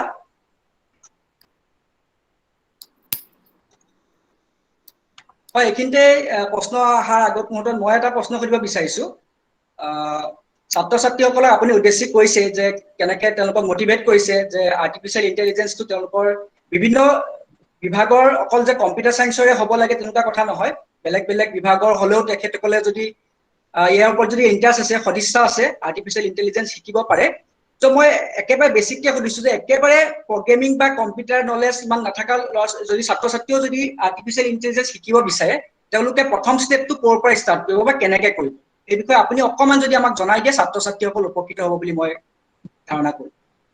ঠিক আছে, এতিয়া প্ৰথম কথা হৈছে আৰ্টছৰ যদি ষ্টুডেণ্ট হয় অকণমান হয়তো দিগদাৰ পাব পাৰে, কিন্তু চায়েন্সৰ যদি ফিল্ডৰ ষ্টুডেণ্ট হয় তেতিয়া যদি পাইথন যদি লেংগুৱেজ অলপমান শিকি লয়, বেচিক্স অফ পাইথন, তেনেহ'লে অলপমান ট্ৰেইনিং দিলে তেওঁলোকৰ অলপমান 6-7 মাহৰ এটা সৰু ট্ৰেইনিং যদি দিয়া হয়, তেওঁলোকে নিজে কোডিং কৰি সেইটো ফিল্ডত কাম কৰিব পাৰিব। অকণমান খালি ইনিচিয়েলি অলপমান গাইডেন্স লাগিব। হয়, আমাৰ মহাবিদ্যালয়ৰে অধ্যাপিকা ডক্টৰ পাৰ্বিন ইৰাকিদে সুধিছে যে ma'am can AI detect হজিন and non হজিন lymphoma in it's early stage. হয়, তেখেত জুলজিৰ হয়, তেখেতে সুধিছে যে AI আৰ্টিফিচিয়েল ইণ্টেলিজেন্সৰ জৰিয়তে হজিন আৰু নন হজিন লিম্ফোমিয়া আৰ্লি ষ্টেজত ডিটেক্ট কৰিব পাৰে নেকি? প্ৰথম কথা হৈছে যে তাৰ কাৰণে ডাটা ছেটটো আছে নে নাই সেইটো এটা ডাঙৰ কথা। যদি মেমৰ হাতত ডাটা ছেটটো আছে, লাইক হজিনৰ কাৰণে অলপমান হওক বা নন হজিনৰ কাৰণে যদি ডাটা ছেট আছে, ডিজিটেল ডাটা ছেট, তেনেহ'লে নিশ্চয় পৰা যাব। হয়, ধন্যবাদ। ডাটা ছেটটো দৰকাৰ হয়, ডাটা ছেটৰ ওপৰতে গোটেই কাম হয় আমাৰ, গতিকে ইনপুটটো বেচিকেলি দ্য ডেটা। চ' ডেটাটো যদি ডিজিটেল ফৰ্মত থাকে যিকোনো কাম হ'ব।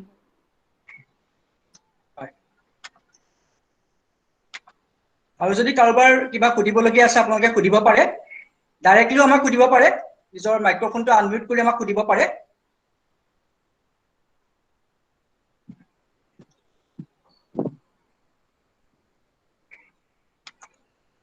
হয়, মই এইখিনিতে আৰু এটা কুৱেশ্যন সুধিব খুজিছোঁ। আপোনাৰ যিটো ষ্টাৰ্টআপ প্ৰগ্ৰেমৰ কথা ক'লে ৰোগ নিদান, সেই অনুষ্ঠানটোত যদি আমাৰ ছাত্ৰ ভালকে শুনা নাই। হয়, এতিয়া শুনিছেনে? হয়, কংকনা বৰা ডাঙৰীয়া শুনিছেনে? হেল্ল'।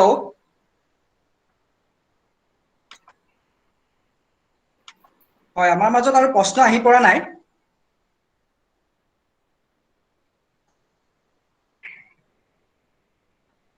আৰু যদি কোনোবা ব্যক্তিৰ কিবা সুধিবলগীয়া আছে তেওঁলোকে সুধিব পাৰে। আমাৰ সমল ব্যক্তিগৰাকীয়ে সেইসমূহ প্ৰশ্ন উত্তৰ দিবলৈ যথাচিত চেষ্টা কৰিব।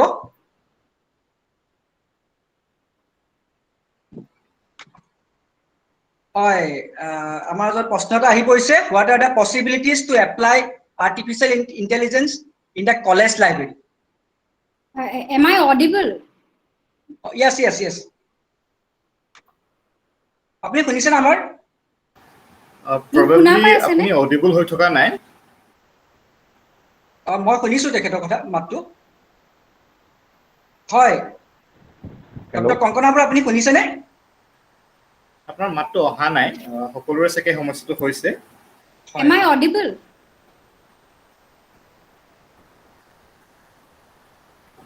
Yes you are হয় শুনি আছো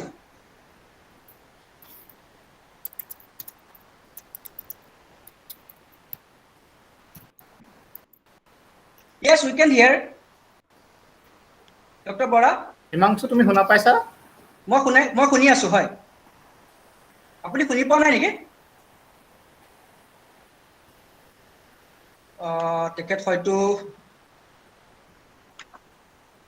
তেখেতৰ হয়তো নেটৱৰ্ক অলপ প্ৰবলেম হৈছে ওকে হয় বহুতে শুনি পোৱা নাই অলপ অসুবিধা এটা ইয়াত হৈছে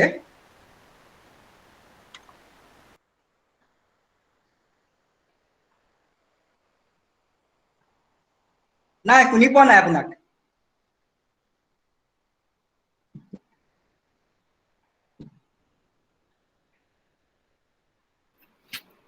Am I audible? হয় শুনিছো শুনিছেনে আপুনি আমাৰ মাতটো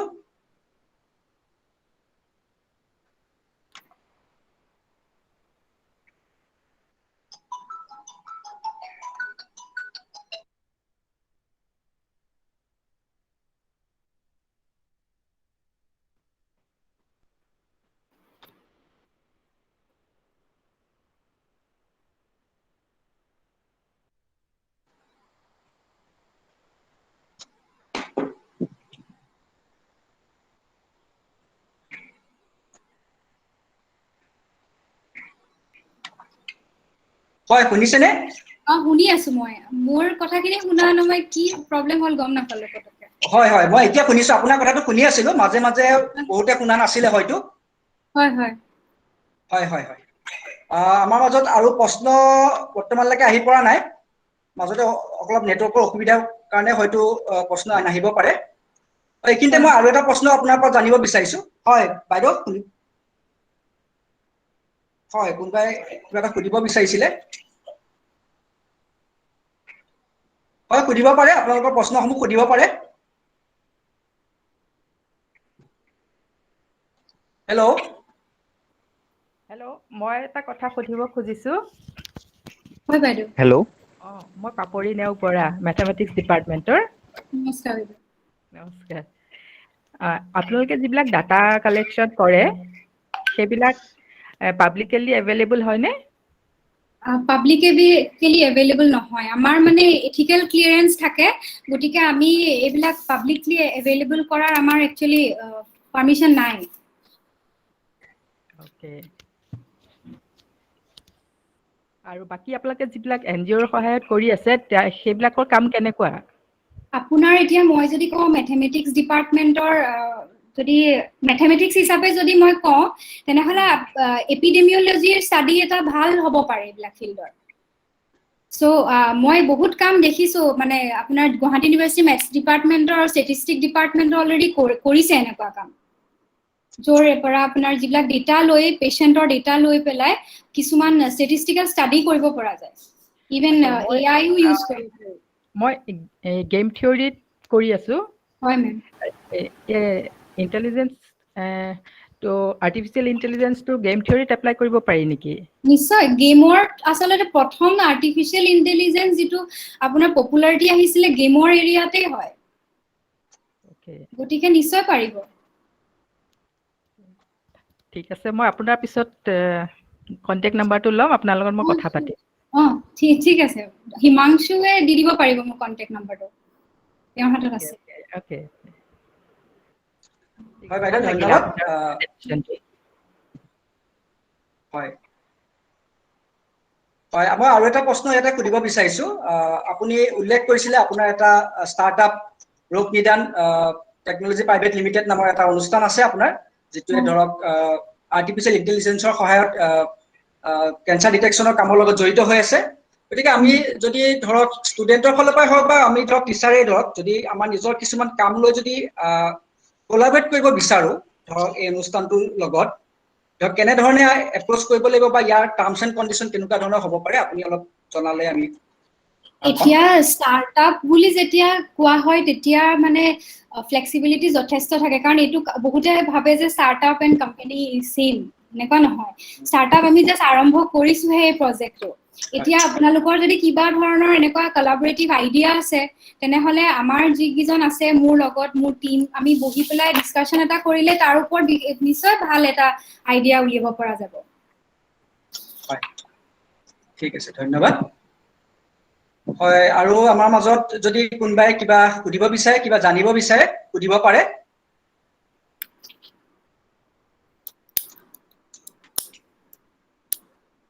হেল্ল' মেম হয় মই চি প্ৰগ্ৰেমিং আৰু জাভা শিকি থোৱা আছে কিন্তু পাইথন শিকাটো জৰুৰী নেকি মানে কম্পালচৰি নেকি তেতিয়া মানে এটা মই সৰু এটা উদাহৰণ দিওঁ হা চি প্ৰগ্ৰেমিঙত কি হয়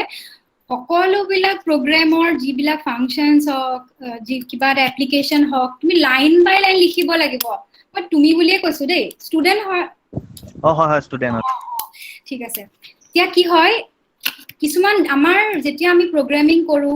AI ৰিলেটেড আমাৰ কিছুমান অলৰেডি এক্সিষ্টিং লাইব্ৰেৰী ফাংচন আমি ইউজ কৰাৰ সুবিধা লওঁ চিট লিখিলেও তুমি বেসিক্স খিনি তুমি কৰিব পাৰিবা বাট কি হয় যেতিয়া এডভান্স ভাৰ্চনলৈ যাবা সি প্ৰগ্ৰেমিংটো পুৰা লেংদি হৈ গৈ থাকিব বুজি পাইছা গতিকে কিছুমান বস্তু লিখিবলৈ দিগদাৰ হয় পাইথনটো যদি সি জানিছা তেনেহলে পাইথনটো তোমাৰ কাৰণে একেবাৰে সহজ হ'ব she is the base anyone who know C তোমাৰ পাইথন আৰু সহজকে শিকিব পাৰিবা মই চি প্লাছ দুইটা শিকি থোৱা আছে যিটো প্ৰগ্ৰেম আপোনাৰ সুনিয়া তোমাৰ সাপোজ ইমেজ এটা ৰিড কৰিবৰ কাৰণে তোমাৰ কমসে কম 15-20 লাইন লাগে হেতু পাইথন হেতু প্ৰগ্ৰেম যদি সেম প্ৰগ্ৰেম তুমি পাইথনত কৰা এটো এটা লাইন লাগিব গতিকে কিমান নম্বৰ অফ লাইনছ ৰিডিউস হৈ গৈছে আৰু লাইব্ৰেৰী বহুত আছে অলৰেডি এক্সিষ্টিং লাইব্ৰেৰী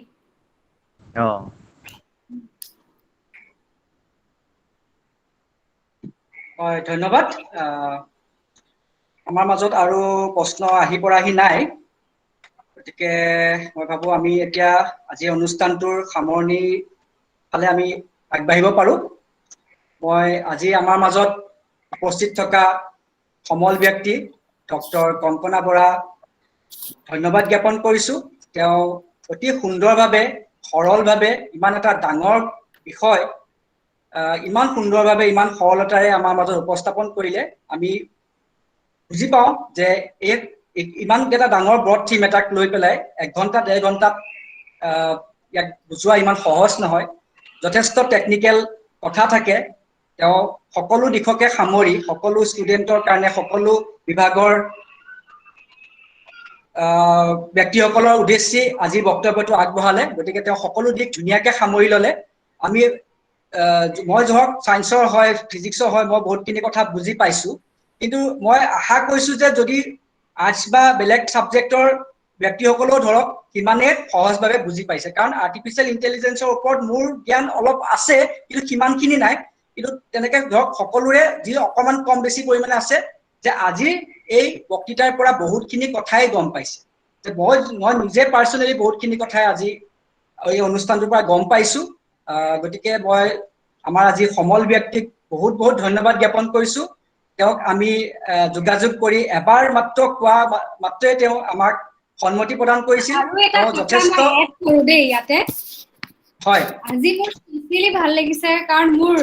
দুজন বাল্যকালৰ বন্ধু এইখন কলেজৰে এসিস্টেন্ট প্ৰফেসৰ ডক্টৰ হিমাংশু তো অলৰেডি কথা কৈ আছে আৰু ডক্টৰ ঐশন্য শৰ্মা আমি একেলগে পঢ়া প্ৰাইমেৰী পৰা ক্লাছ 10 লৈকে আৰু সেকেন্ড কথাটো হৈছে মোৰ মা এখন কলেজৰ পৰা আজি 37 ইয়াৰ্ছৰ আগতে BSc ইন বটানী পাস কৰি গৈছে সো এটো মোৰ কাৰণে মানে বহুত ভাল লাগিছে আজি মোৰ লেকচাৰটো দিবলৈ পাই হয় বহুত ভাল লাগিছে ধৰক আমিও আপোনাক পাই যথেষ্ট আনন্দিত হৈছো আৰু আশা কৰিছো আমাৰ সকলো দৰ্শকে আজি যথেষ্ট উপকৃত হৈছে বহুত ভাল পাইছে এটা স্পৰ্শকাতৰ বিষয় আছিল কেন্সাৰ কিন্তু কেন্সাৰ ৰোগটোৰ সজাগতা আমাৰ কাৰণে যথেষ্ট প্ৰয়োজনীয় এখন শিক্ষিত সমাজৰ অংগ হিচাপে আমি এই বিষয়ে সজাগ হোৱাটো আমাৰ বাবে খুবেই প্ৰয়োজনীয় গতিকে আমি আজি বহুত কথা গম পালো যে কেন্সাৰ ৰোগটোৰ আৰ্লি ষ্টেজত ধৰা পেলোৱাৰ মেথডসমূহ আৰ্টিফিশিয়েল ইন্টেলিজেন্সৰ জৰিয়তে কেনেকৈ আমি ধৰা পেলাব পাৰো কেনেকৈ আমি এপ্ৰ'চ কৰিব পাৰো এই সমূহ কথা আমি আজি গম পালো লগতে ছাত্ৰ ছাত্ৰীসকলে বিশেষভাৱে আৰ্টিফিচিয়েল ইন্টেলিজেন্সৰ ওপৰত যথেষ্টখিনি কথা গম পাই তেওঁলোক অনুপ্ৰাণিত হৈছে তেওঁলোকে ভৱিষ্যত দিনত এই সম্পৰ্কে কাম কৰিবলৈ মই ভাবো আগ্ৰহ হ'ব আগ্ৰহ তেওঁলোকৰ মাজত জন্মিব আৰু আমি আশা কৰিছো আজি এই মজিয়াৰ পৰাই মই আশা কৰিছো যে অনাগত দিনবিলাকতো আমি বিভিন্ন ধৰণৰ অনুষ্ঠান বা কৰ্মশালা অনুষ্ঠিত কৰিম আৰু এই বিষয়ে আমি আপোনাক আমাৰ মাজত আগলৈও পাই থাকিম আপোনাৰ দিহা পৰামৰ্শ আৰু আপোনাৰ এই ফিল্ডত যিখিনি এক্সপাৰ্টাইজ আপুনি হয় সেইখিনি আমাক যেন প্ৰদান কৰে আমি মহাবিদ্যালয়ৰ সকলো ছাত্ৰ ছাত্ৰীৰ লগত যোগাযোগ কৰিম আমাৰ শিক্ষকসকলৰ লগতো যোগাযোগ কৰিম যদি তেওঁলোকৰ কিবা এই বিষয়ত আৰু জানিবলগীয়া থাকে বা কিবা ধৰণৰ যদি তেওঁলোকে কলাবৰ্তিক বা তেওঁলোকৰ কিছুমান কাম কৰিব বিচাৰে আমি আপোনাৰ লগত ভৱিষ্যতেও যোগাযোগ কৰিম মই কৰিবলৈ ৰেডি আছো যিকোনো ফিল্ডৰে হওক মই মোৰ ফালৰ পৰা যিমান পাৰে মই এইখিনি ক্ষেত্ৰত মই সহায় কৰি দিম ধন্যবাদ গতিকে মই আজি অনুষ্ঠানটিৰ সামৰাৰ আগতে সকলোকে ধন্যবাদ জনাইছো আজি আমাৰ আলোচনা অনুষ্ঠানটিত জড়িত ব্যক্তি ধৰক এডমিন হিচাপে থকা আমাৰ অনুপম চন্দ্ৰদেৱ বিক্ৰম বৰাদেৱ লগতে আমাৰ আলোচনাৰ সঞ্চালক ডক্টৰ পংকজ বৰাদেৱক বিশেষভাৱে ধন্যবাদ জনাইছো লগতে সমূহ দৰ্শকক লগতে ছাত্ৰ ছাত্ৰী আৰু আমাৰ মহাবিদ্যালয়ৰ অধ্যাপক অধ্যাপিকাসকলক ধন্যবাদ জনাইছো তেওঁলোকৰ সহায় সহযোগ আৰু উপস্থিতিয়ে আজি আমাৰ এই অনুষ্ঠানটি সাফল্যমণ্ডিত কৰি দিলে গতিকে অনুষ্ঠানটি সামৰাৰ আগ মুহূৰ্তত মই আমাৰ আলোচনা অনুষ্ঠানটিৰ সঞ্চালক ডক্টৰ পংকজ বৰাদেৱক আজিৰ অনুষ্ঠানটিৰ বিষয়ে দুই এষাৰ কৈ সামৰণি মাৰিবলৈ মই অনুৰোধ জনাম ধন্যবাদ হিমাংশু প্ৰথমে মই অনুষ্ঠানটোৰ বিষয়ে দুই এষাৰ কৈ লওঁ যে খুব এটা গুৰুত্বপূৰ্ণ বিষয়ত আমি আলোচনা কৰিলো ছাত্ৰ ছাত্ৰীসকলে গোটেই বিষয়টো বা আমিও গোটেই বিষয়টোৰ পৰা দুটা দিশ জানিবলগীয়া কথা আচলতে এটা আছিল কেঞ্চাৰ ৰোগটোৰ বিষয়ে সজাগতা আৰু দ্বিতীয়তে আমি নিজকে কেঞ্চাৰ ৰোগৰ যি সমস্যা সেই সমস্যাসমূহৰ পৰা দূৰ কৰি ৰাখিবৰ বাবে বা কেঞ্চাৰ ৰোগক সময়মতে চিনাক্তকৰণ কৰিবৰ ক্ষেত্ৰত কেনেকুৱা ধৰণৰ সুবিধা আছে বা সেই সুবিধাখিনি সৃষ্টি কৰাত আমাৰ কি ভূমিকা হ'ব পাৰে সেইখিনি কথা আমি গম পালোৱেই লগতে মই যিটো অনুভৱ কৰিছো যে মই ৰাজনীতি বিজ্ঞানৰ এজন ছাত্ৰ মই ৰাজনীতি বিজ্ঞানৰ শিক্ষক হিচাপে আমাক সৰুৰ পৰা কৈ থকা হয় যে কম্পিউটাৰ জ্ঞান লাগে আজিৰ যুগত কম্পিউটাৰ জ্ঞান অত্যন্ত প্ৰয়োজন কিন্তু আমাক যেতিয়া কম্পিউটাৰৰ জ্ঞানৰ কথা কয় কম্পিউটাৰ শিক্ষাৰ কথা কয় আমাক বেছিক কথাখিনি শিকিবলৈহে কোৱা হয় আচলতে যি শিক্ষা লোৱাৰ পাছত হয়তো আজিৰ প্ৰতিযোগিতামূলক বজাৰত এটা ভাল জীৱিকা বা ভাল ধৰণে মানে আগবাঢ়ি যাবৰ কাৰণে কিছু সমস্যা হয় কাৰণ কম্পিটিশ্যন বহুত বেছি কিন্তু আজি যিখিনি কথা মই অনুভৱ কৰিলো যে এআইৰ দিশত আমি কাম কৰিব পাৰো আৰু খুব অসম্ভৱ বা খুব জটিলো কথা নহয় ছাত্ৰ ছাত্ৰীয়ে যদি মৌলিক কথাবোৰ জানে তেওঁলোকে সেইখিনি কাম আগুৱাই লৈ যাব পাৰিব এই কথাটো মই ভাবো ছাত্ৰ ছাত্ৰীৰ কাৰণে বিশেষভাৱে জানিবলগীয়া কথা বাহনা অঞ্চলৰ দৰে বা যোৰহাটৰ বিভিন্ন ঠাইৰ ছাত্ৰ ছাত্ৰীসকলে কম্পিউটাৰ শিক্ষা বুলি ক'লে কেৱল মাত্ৰ মাইক্ৰ'ছফ্টৰ পেকেজটো শিকাতে বা PGDCA চাৰ্টিফিকেটখন লোৱাতে সীমাবদ্ধ নিজকে নাৰাখি আধুনিক সময়ৰ যি প্ৰগ্ৰেমিং কোডিং এই কথাবোৰ যে শিকিব লাগে বা শিকাৰ প্ৰয়োজনীয়তা আহি পৰিছে এই কথাখিনি আমাৰ সমল ব্যক্তিয়ে খুব সুন্দৰভাৱে ক'লে আৰু সেইবাবে মই আশা কৰিছো ছাত্ৰ ছাত্ৰীসকল উপকৃত হৈছে মূল কথা দুটাই যে কেঞ্চাৰ ৰোগক আমি প্ৰতিৰোধ কৰিবৰ কাৰণে এআইৰ সহায় ল'ব লাগে আৰু নিজৰ কেৰিয়াৰ গঢ়িবৰ কাৰণেও আমি এআই বা কোডিঙৰ ফালে আগবাঢ়ি যাব পাৰো আমি অনুষ্ঠানটো সমাপ্ত কৰিবলৈ লৈছো অনুষ্ঠানটো সমাপ্ত কৰাৰ আগতে মই মহাবিদ্যালয়ৰ অধ্যক্ষ ডক্টৰ প্ৰসন্ন কুমাৰ দত্ত ডাঙৰীয়াক ধন্যবাদ জ্ঞাপন কৰিছো আমাৰ আলোচনা অনুষ্ঠানটো চলাই নিয়াৰ অনুমতি দিয়াৰ বাবে আৰু বিভিন্ন সময়ত আমাক এনকাৰেজ কৰি অহাৰ বাবে মই ইয়াৰ পাছতে ধন্যবাদ জ্ঞাপন কৰিব বিচাৰিছো আমাৰ আজিৰ অনুষ্ঠানৰ সমল ব্যক্তি কটন বিশ্ববিদ্যালয়ৰ অধ্যাপিকা ডক্টৰ কংকনা বৰা বাইদেউ তেখেতে নিজৰ গৱেষণাৰ আৰু তেখেতৰ অভিজ্ঞতাৰ ভিত্তিত খুব সুন্দৰভাৱে আমাক গোটেই বিষয়টো দাঙি ধৰিলে আমি উপকৃত হলো মই ধন্যবাদ জ্ঞাপন কৰিছো আজিৰ আমাৰ আলোচনা খণ্ডটোৰ খণ্ড সঞ্চালক ডক্টৰ হিমাংশু ৰাজবংশীক তেখেতে খুব সুন্দৰভাৱে অনুষ্ঠানটো পৰিচালনা কৰিলে এইখিনিতে মই ক্ষমা প্ৰাৰ্থনা সকলোৰ ওচৰত যে মাজে মাজে আমাৰ আজি অকমান ইন্টাৰনেট সেৱাটোৱে অসুবিধা দিলে প্ৰথম অৱস্থাত হিমাংশু অকমান ডিসকানেক্টেড হৈ গ'ল মাজতে মই লাষ্টৰ কোৱেশ্চন আনসাৰ অংশটোৰ কেবা মিনিটৰ সময় মই শুনা নাপালো